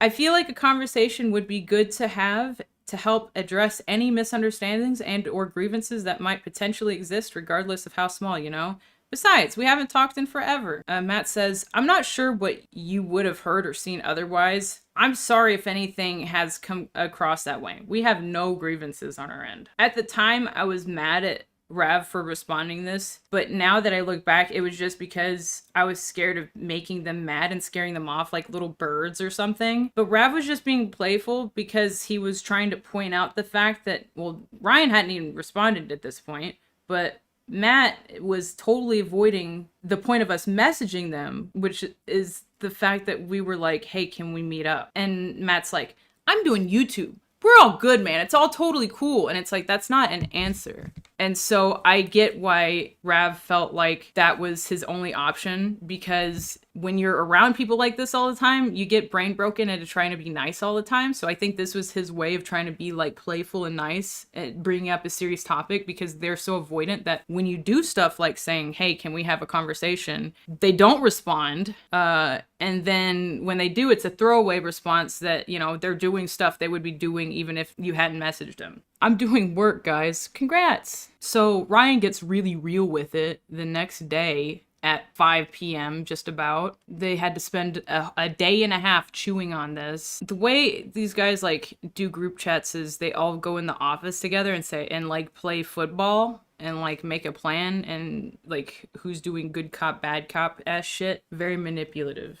But how else do you think they would have had Jim message me with Matt in there? They all work together. Why does Matt need to be in there? Except for a power dynamic. Like, they know what they're doing. Ryan says the next day, I don't think it's about that. It's just we're trying to get our lives together and we've been nothing but generous to y'all during this time. I think the idea that there are grievances time and time again with our friendship when we've been helping you whenever we can is confusing. It's not a good feeling and overwhelming.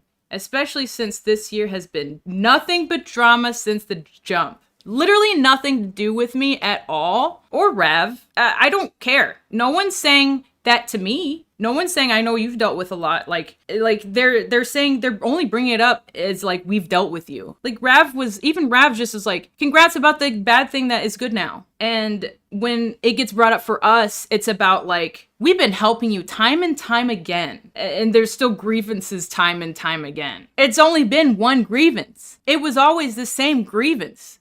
It was the same thing that no one listened to me for. And when I tried to talk about it, no one wanted to talk about it. And now it's a problem. And I'm homeless, sitting in this creepy, weird sex trafficking room, getting told that like we're annoying, basically.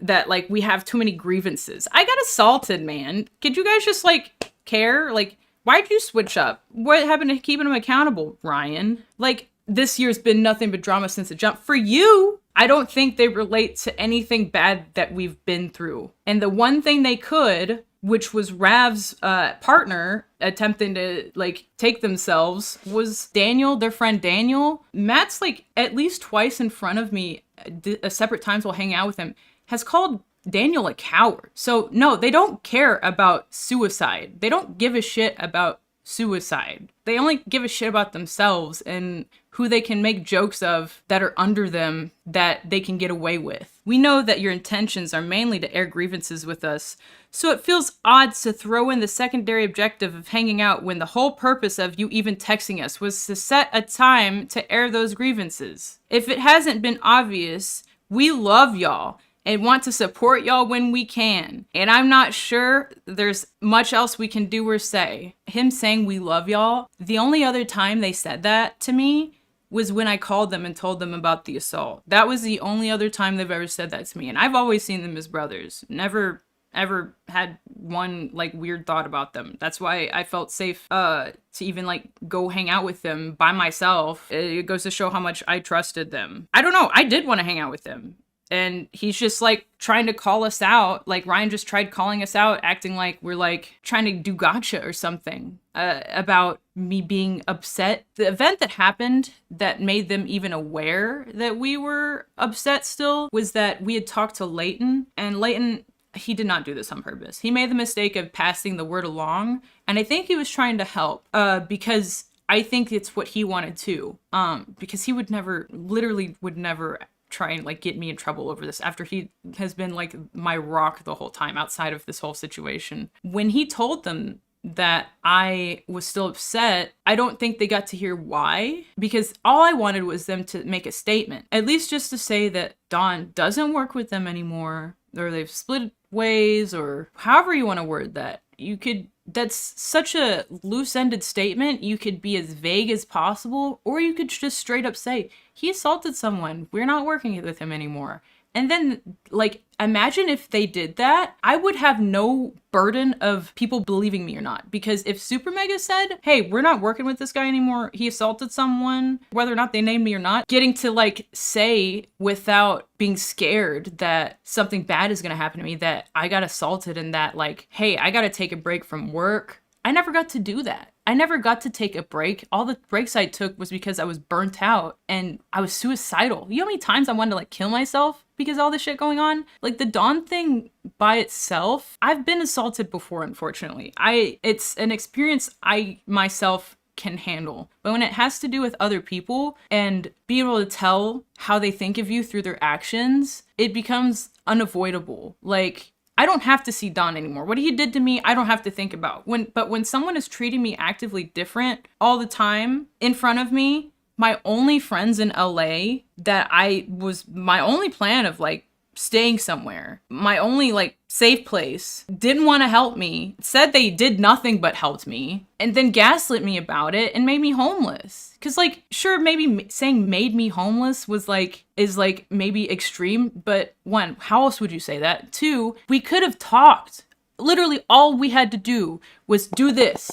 We tried doing it even after and they still didn't want to. So how do you get someone to talk to you when they refuse to? You just can't. And when that person or people are responsible of the like land that all your worldly possessions are in that haven't been stolen, you kind of have to like work with them. And they were refusing to work with us. There's a point in time we get into town, we just don't have access to the Plex. There's at least over a week of time where we have no stuff. I can't get my computer. I can't get my extra clothes that I have in California. Anything. I just can't function, and because he's talking to Alex Ernst. He's making a video with Alex Ernst today. Sorry, you don't get your clothes. I haven't read back on this particular conversation since then, but it's so cruel. Like, we're homeless sitting in a hotel reading this. Like, I think we have maybe like 3 changes of clothes. I'm wearing the same clothes all the time, and I'm using a hotel dryer to do my hair. You know, this rinky-dink, like circle shape hotel dryers that, like, if you put your hair too close to it, it like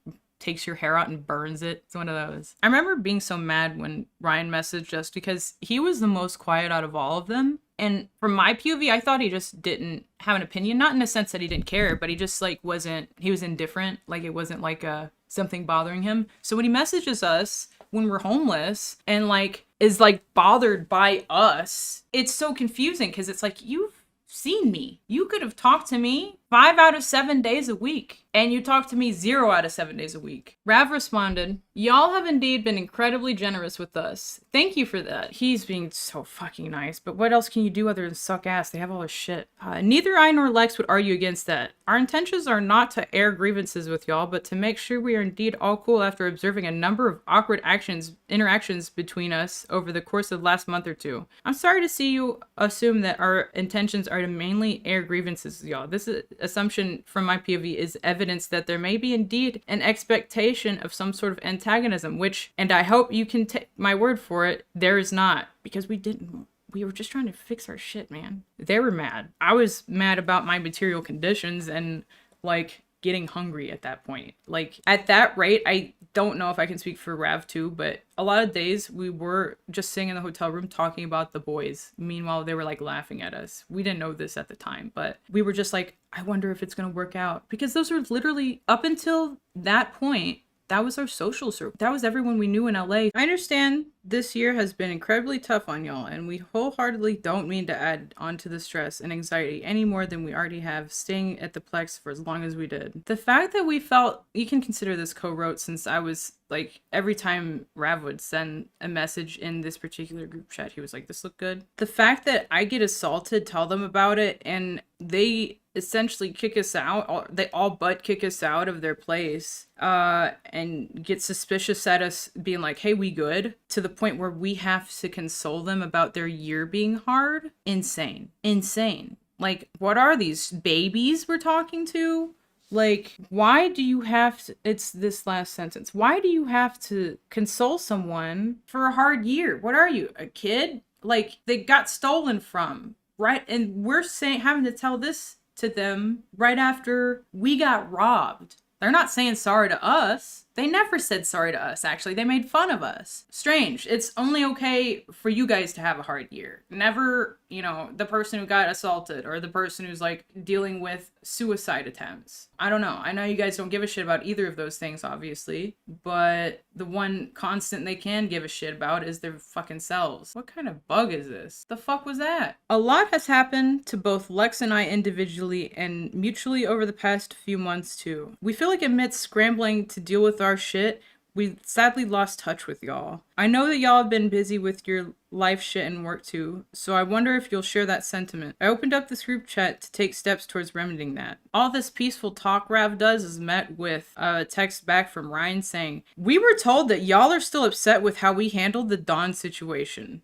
Is this not true? If the problems you're talking about aren't that and are just an off vibe, then yeah, we've caught it too. Whether it's standoffishness we're getting from y'all acting in a rude manner when invited to my birthday, or what seemed like directed negative sarcasm in a recent group chat. It's difficult to not expect there is antagonism behind some of these things. The fact that he can say, like, even bring up the Dawn situation, I had not talked about Dawn in typed words the whole time. So I remember when I wrote this, I was like, oh, so I could just show this to anyone now, right?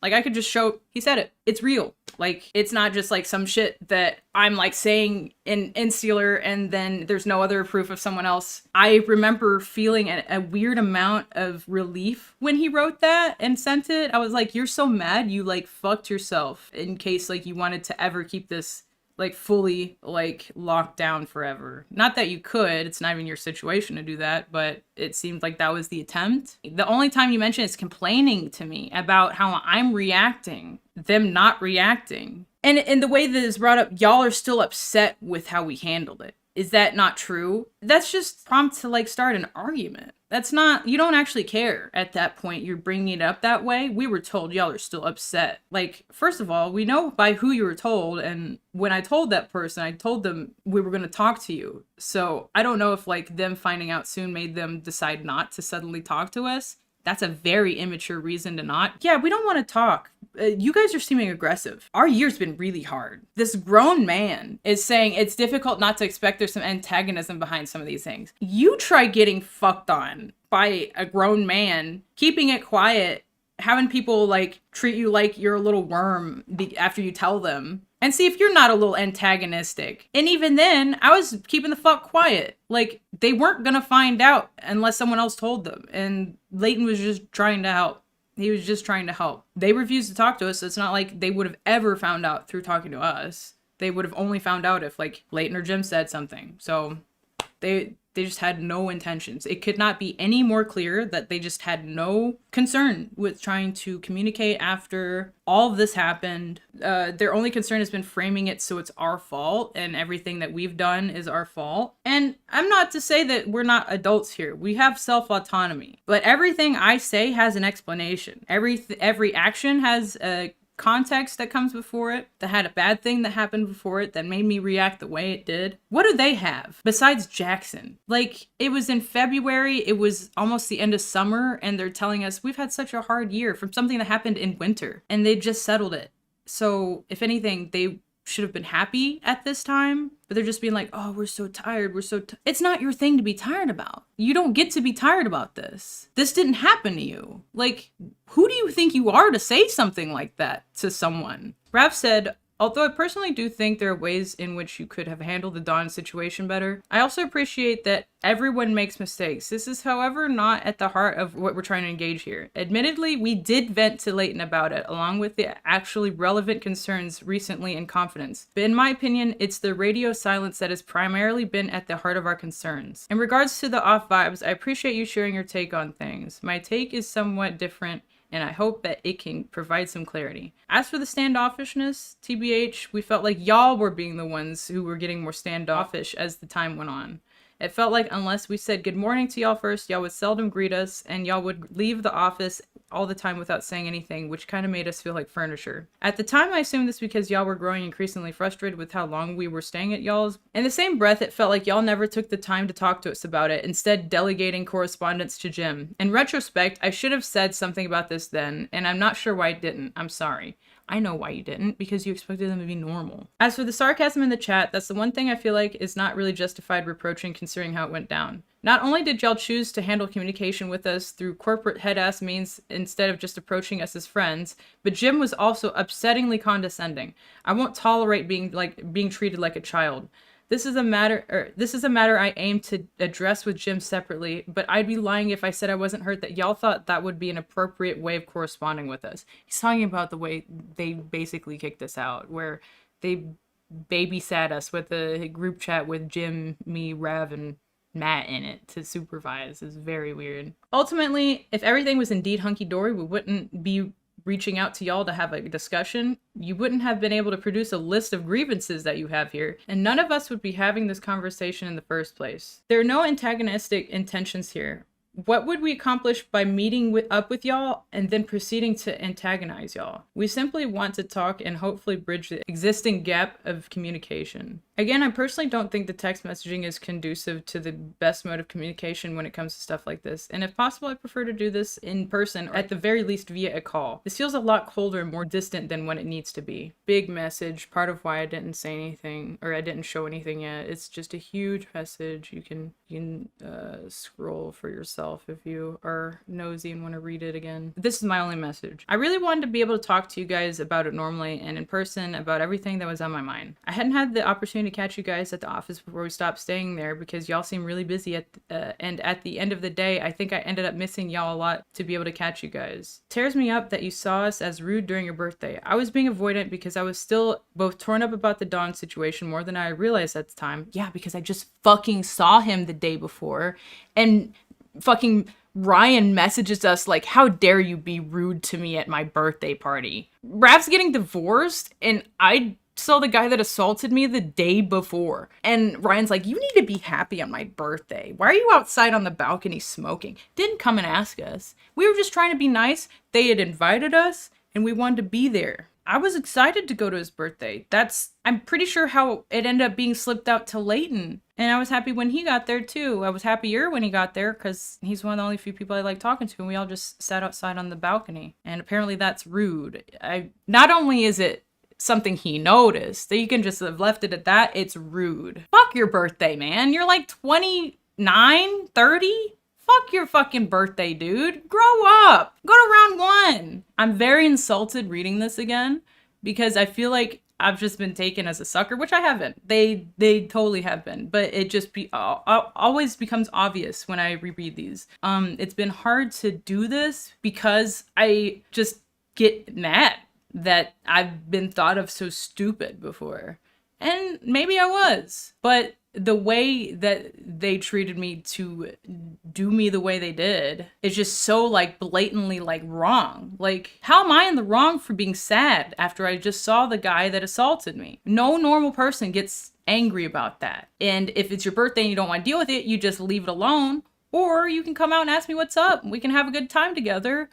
Obviously, I'm open to it because I came to your party. And instead, I was holding back tears on the balcony because I was just basically having to pretend to be normal. Going from seeing Dawn to being happy that I'm around these people the same day after. That, having to like gaslight myself into these people that like give a shit about me. I was still torn up about the Dawn situation more than I realized at the time. I guess because of how it ended up that we were both at the office was still fresh. Yeah, it was literally the day before. I'm having to sugarcoat things for like grown men that are like being like, my year's been hard. This is your problem. After they've like pretty much covered up my sexual assault and then made it my problem that I was upset about it. I was also a bit anxious for my birthday for other reasons. Yeah, because I didn't think anybody's gonna fucking come, and I was right. I didn't want to make any of this your problem though. I was worried that I'd end up crying, so I was on the balcony a lot looking like I was just vibing out smoking as a guys to collect myself so I wouldn't ruin your party crying, because that is the truth. In hindsight, maybe I shouldn't have come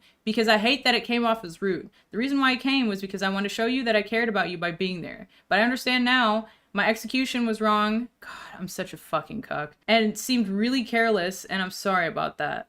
Why am I being so gentle for people that have never been that gentle for me? I was telling Rav all night about how I wanted to see you even though I thought I wasn't feeling the best and how I was hoping you were feeling okay, etc. And none of this translated to you because I never said anything to you directly that showed that, and that's my fault. I do believe that, because I was talking to him like, I really didn't want to go because I was sad, and I was like, I want to go and see Ryan. And we did, but apparently that wasn't good enough for him. I needed to be on smile mode way harder. A lot of anything I've talked about to anyone else is mostly just stuff I'm still getting over. Not really anything anyone can do about, I think, copium. And it honestly really hurts my feelings that it was brought up to you behind my back in that manner rather than us being able to just check in and talk. I don't recall ever talking to anyone about how I felt without stating the clear intention to talk to both you guys in the same breath, which is true. So having someone take that agency from me is really upsetting because that kind of stuff always comes off as malicious rather than something you do for advice or out of anxiety or anticipation of having a harder conversation. I've also contributed to not being available, though, because I've tried to stay out of both your way as much as possible and keep my focus on work, which probably came across as fucking off and not wanting to talk to y'all, and I apologize for that.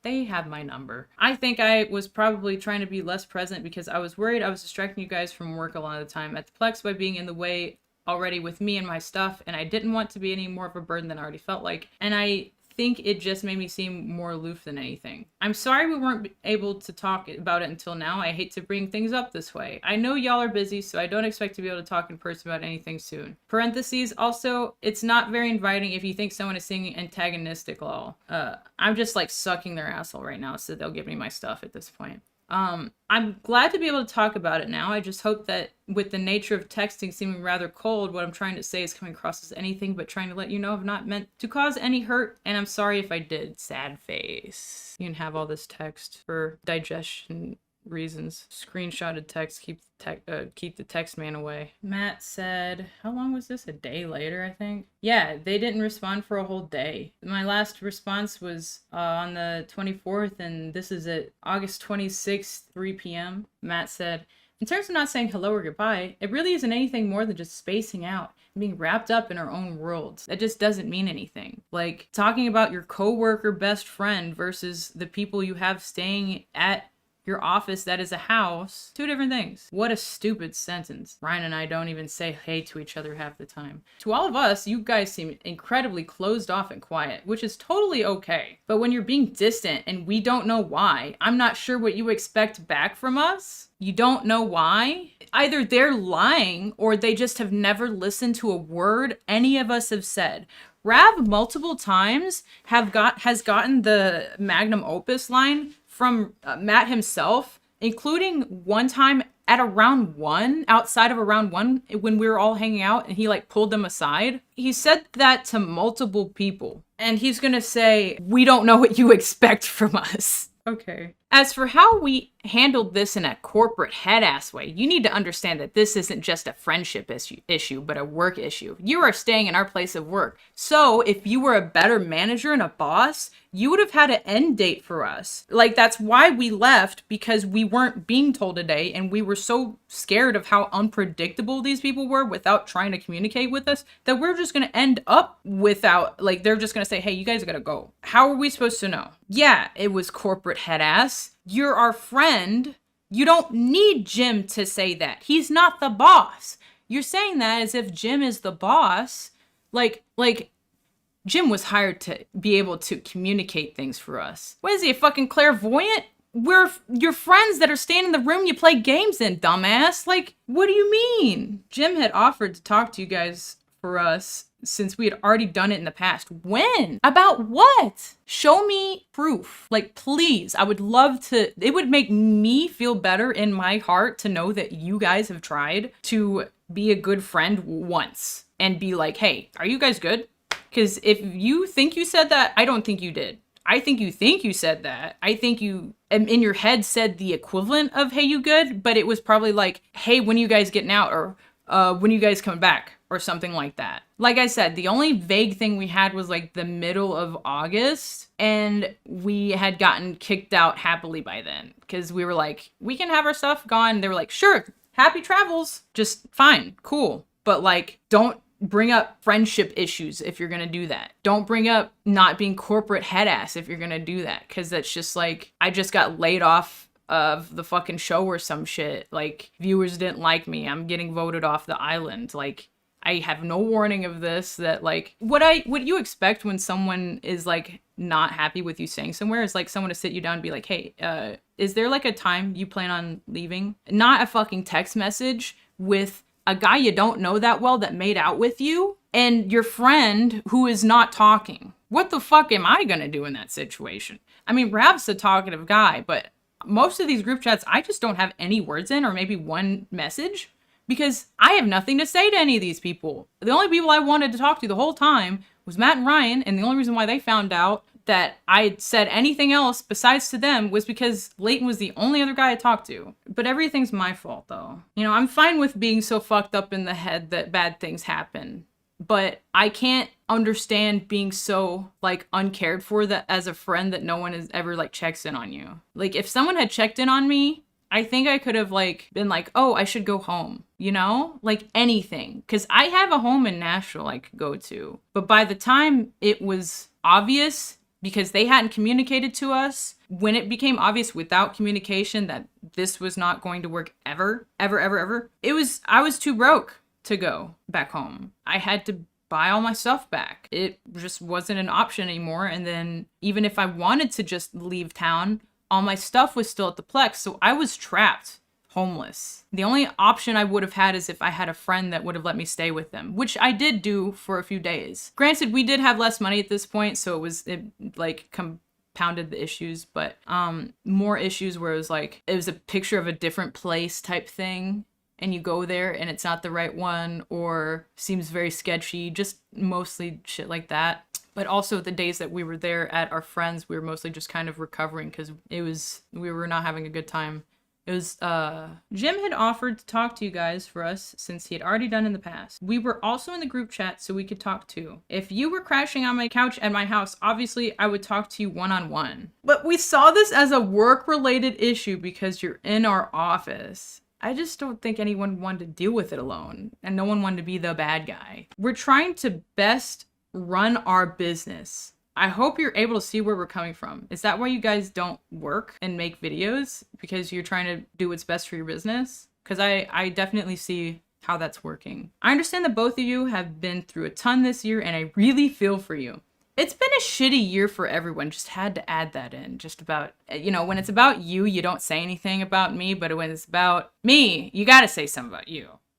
You just have to. We really do care about you as friends, if that hasn't been obvious with the support we've consistently given you by letting us live somewhere that was full of trash and people and no room, and making us feel uncomfortable about it, and then making us feel uncomfortable about getting assaulted, and then not talking to us while coming to work every day. I'm sorry that miscommunications have happened. Ryan teamed in also. It's very obvious that these messages, you see the time, Friday, 3:18, and Ryan's message were coordinated because Matt's is so long, it seems like it's like half Ryan's words. 3:18, he sends that. 3:25, Ryan sends his response. So they were typing them at the same time. Just obvious what's going on from, I just live there. I know what you guys do all day. You're just both sitting in the office looking at each other's phones like, this looks good. Ryan said, don't you think the I won't tolerate it being treated like a child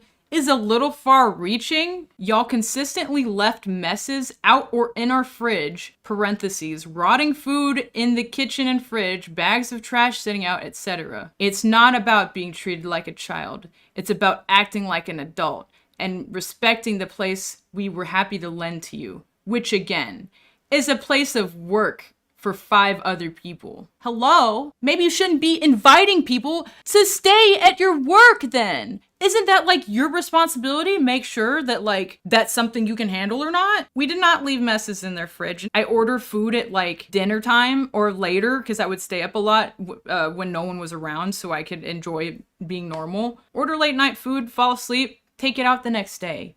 Or you know what? Fuck it. If it did sit, it sat with the piles of trash that were beyond anything I could ever make myself. I'm talking up to here, up to my waist, trash cans piled over with trash, more trash, because apparently they only liked Leighton taking out the trash. It makes it easier if only one person does it. I remember feeling insane when I saw that because I remember that I wasted days of work to clean up after them. And he just accused us of making all the messes. It's bro, do you just get amnesia after you eat and walk away and think we did it? Because that's just not the case. They kept it so tight. They were so mad they weren't talking to us, and this is apparently the culmination of their qualms.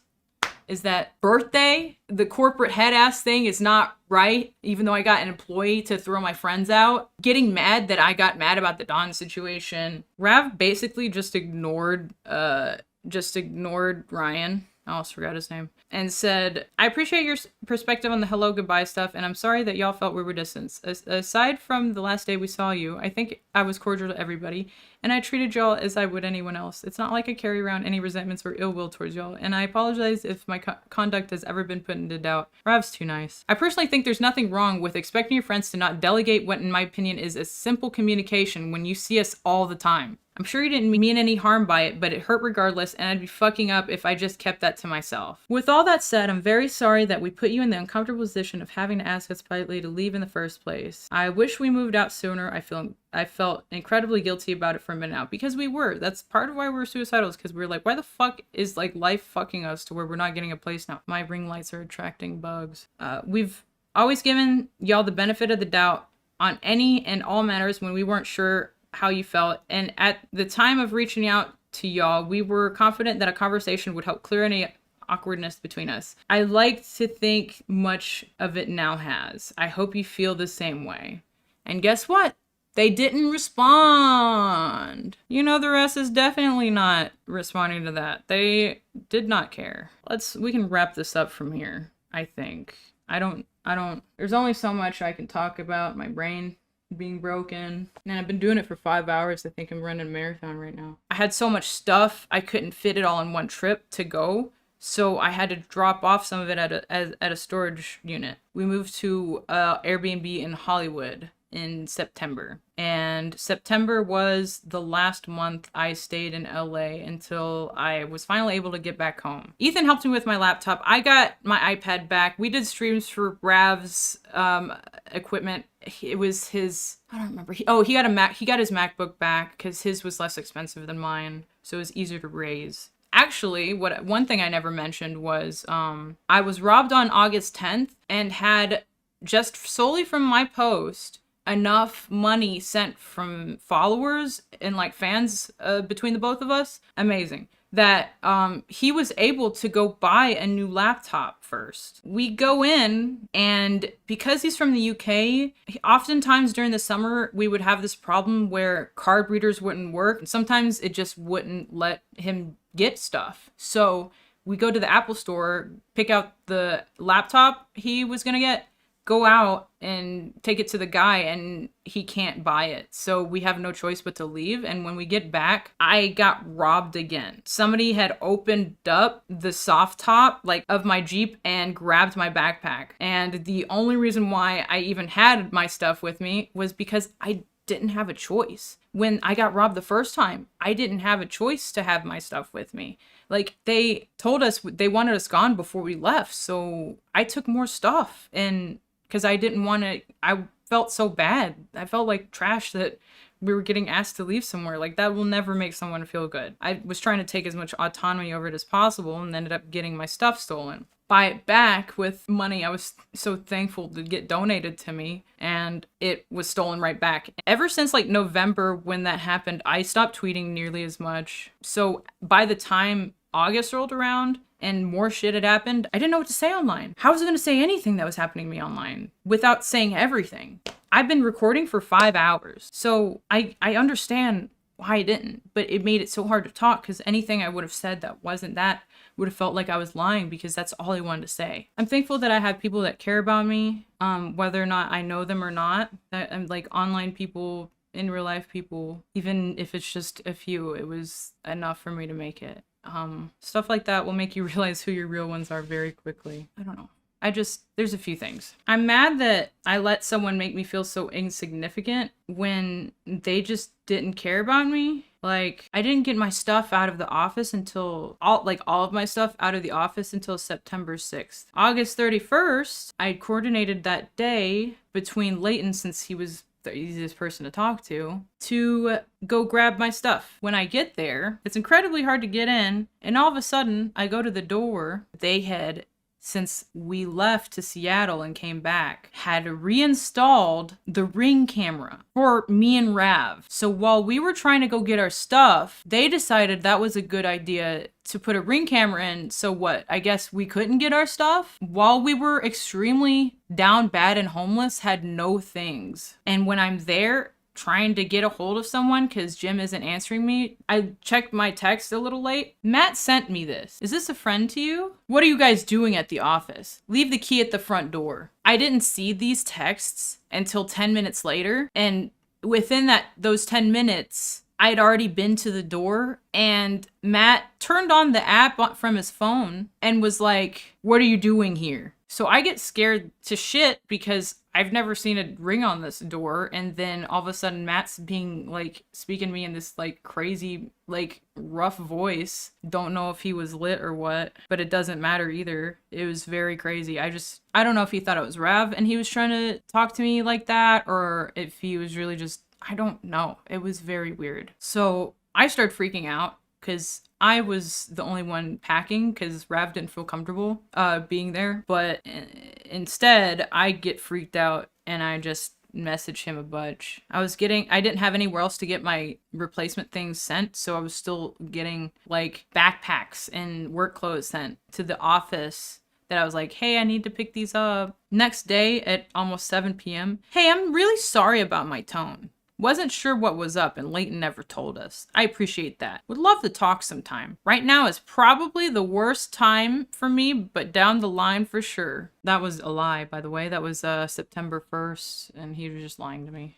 September 4th. Hey, sorry to bother you. Just wanted to ask, to check in and ask if I could grab some of my stuff from the office. We'll be shooting some pics and videos today at an abandoned water park a couple hours away, so I want to grab my camera and Amazon stuff I got sent there. Hope you're doing okay. Yeah, I was asking for permission to get my camera. Like a day after. I said, ended up not coming over when I mentioned it. Would any time today be a good time to come by and grab some stuff? I can come by myself. He responded, yeah, I think Jim will be there for a while. Just text him just to be sure. I just bounced and saw this. That was at 4 p.m., 9, almost 10 p.m. Coordinated with Jim. Thank you. I just left a little bit ago. I grabbed everything and threw away a lot of stuff that was in around the garage. Thank you so much for letting us stay here. Hope you're having a good night. When we were gone, he started talking to me more, and I felt like it's easy to be like, oh, we're normal now. Thank you. Take care. What's y'all's plans right now? I say, gonna stay at Airbnb to work at while figuring out a living situation. He just didn't respond until I told him you have a 7 days to live dream about him for reference.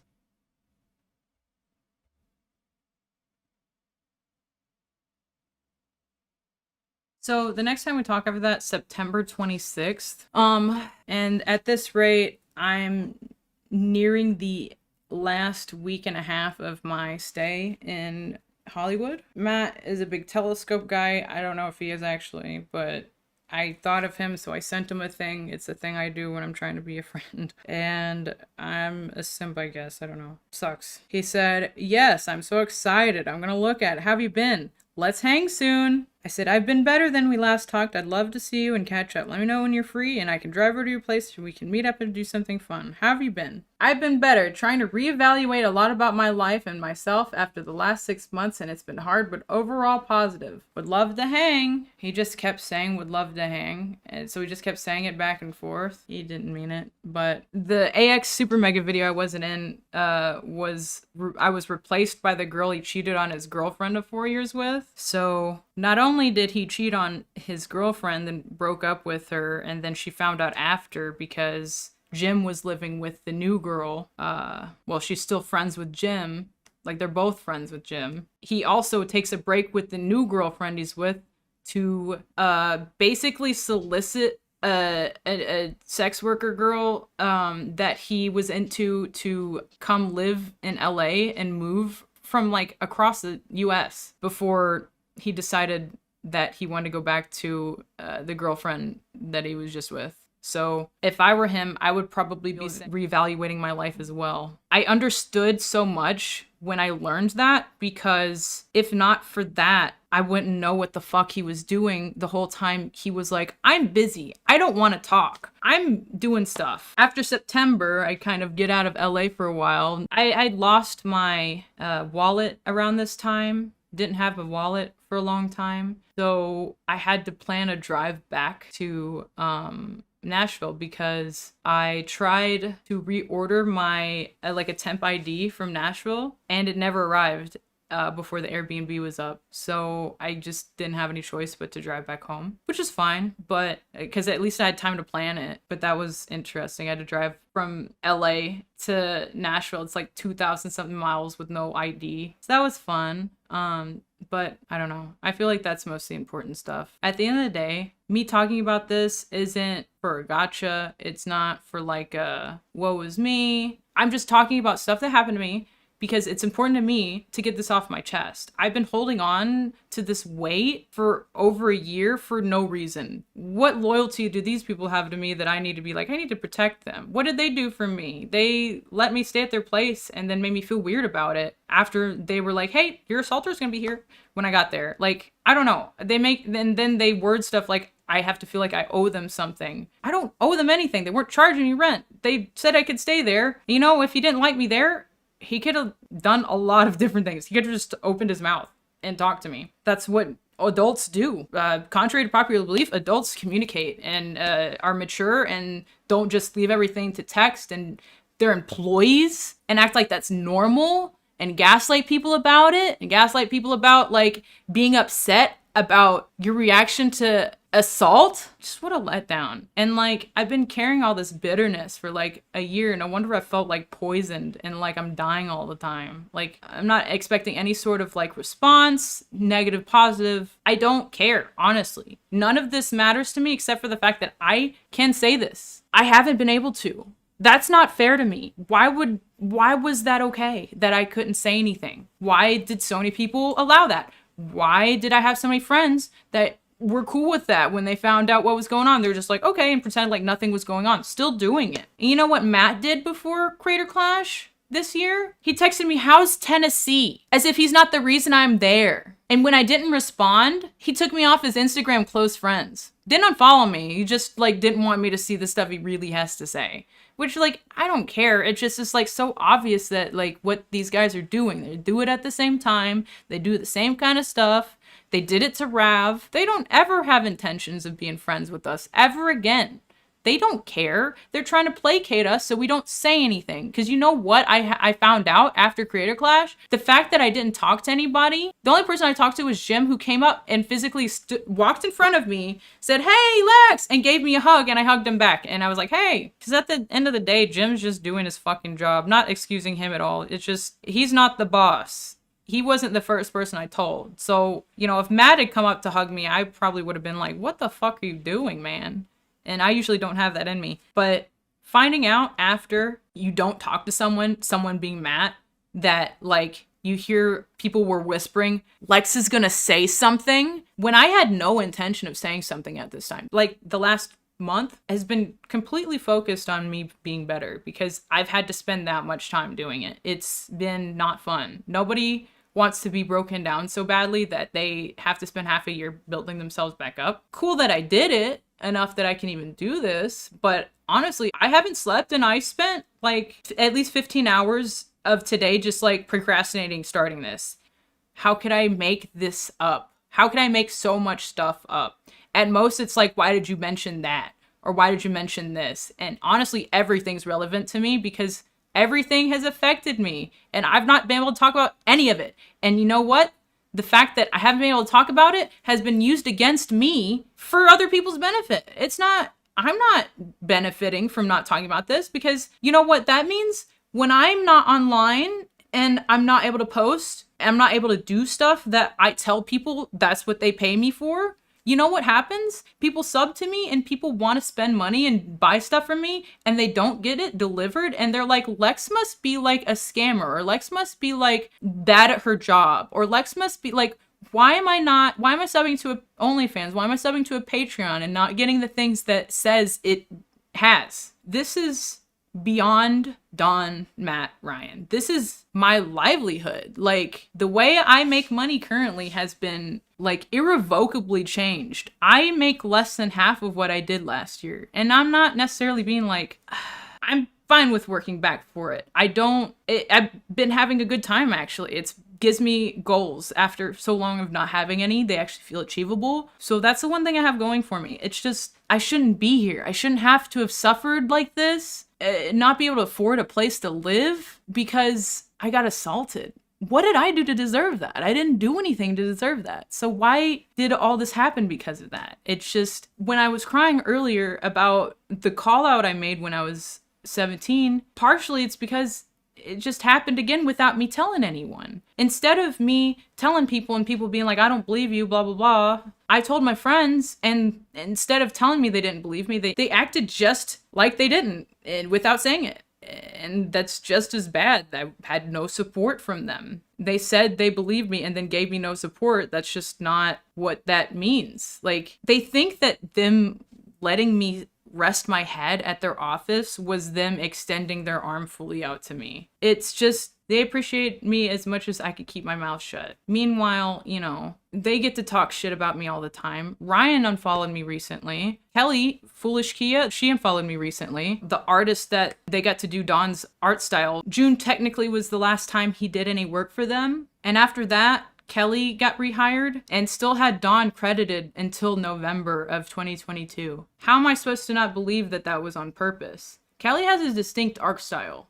She used to draw in it before. The characters can be drawn differently, and yet you wanted Don's from some other artist whose art style is completely different. What did you tell her? What does she think she knows about me that is like damning? Because I assume that's why she unfollowed me. She was talking to me last year, told me I'm sorry when my dog died. If you look it up on Twitter, that's the last time she talked to me. And all of a sudden is like acting weird. Like, I know that Kelly and Ryan and Justin all hang out. It doesn't matter. I feel like I'm being taken advantage of for the fact that people don't know my story. And it's not for them. It's everybody that has been like, "Are you good?" on my pictures that look like I'm having a bad time. Everybody that's been like, "What's up with you? Why did you go homeless?" And I didn't respond to them. I read every single comment asking if I'm okay and just couldn't respond. So I don't think it's fair that other people get to talk about what happened to me, and I don't, so I am. And at this rate, it doesn't matter what happens because of it. I think I feel like so much better already after just having talked to myself for 5 hours. I think at the end of the day, what matters is things going back to normal. I feel like I can finally breathe, knowing that aside from speculating about Kelly and Ryan, knowing that Don was going around telling people it was just rough sex, what happened between us, using people's lack of knowledge for his benefit, seeing artists that I've been mutuals with for years unfollow me that I can only assume, because they're also friends with Don, that he said the same thing. They don't get to lie anymore. Rough sex, that's cool. That makes you cool. That just makes me a pussy for not liking it or whatever. But saying no should be enough. If I don't want to do something and I'm physically resisting you, it should be good enough. But no, it's just rough sex because you want to kind of admit something weird happened, but you don't want to talk about like you being a sex pest or anything, or that you just don't know how to treat women. I'm just glad I won't have to be talking to him again. I don't know still if I wish I had said nothing, which is one of the sadder parts, because I shouldn't feel like so shamed by everything that came along with talking about it that I feel like I should feel like I shouldn't have said anything.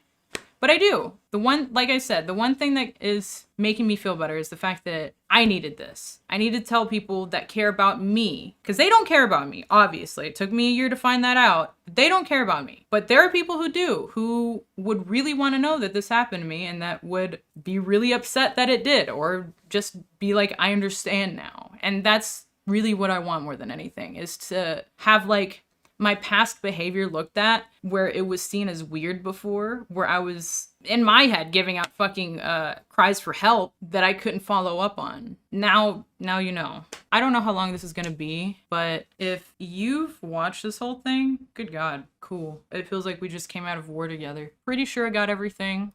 Sorry if it was jumbled. My brain is jumbled. At least you know why now. Like, if you heard anything about this and you saw me acting any sort of way, you'd be like, of course she's acting. I'm happy now, I think. I don't want to talk to them. I don't want an apology. I just don't want to be around them anymore. They'll probably try and say they did a bunch of stuff and X, Y, and Z, and they tried talking when they didn't, and all this stuff. And I just showed you a bunch of examples where they just say stuff that sounds nice, so you stop saying hard stuff for them to hear. And my expectation, the only expectation I have, is that if they respond to this, it's going to be along those lines. Besides just like, I don't feel that way, which is like, I don't believe you. You're not trustworthy people anymore. So to say that you feel a certain way is not trustable. Like, in the same phone call, you're asking me if it was okay to hang out with a guy that sexually assaulted me. Like, you're not that guy. You're not the guy that I can trust. You're not one of those. I mean, there's a reason why they made Leighton sign it when they fired him, So we couldn't talk about this that I'm talking about right now. Because they said magnum opus for a reason, baby. Very cool. Magnum opus. Thanks for listening. Hopefully better days are coming up soon.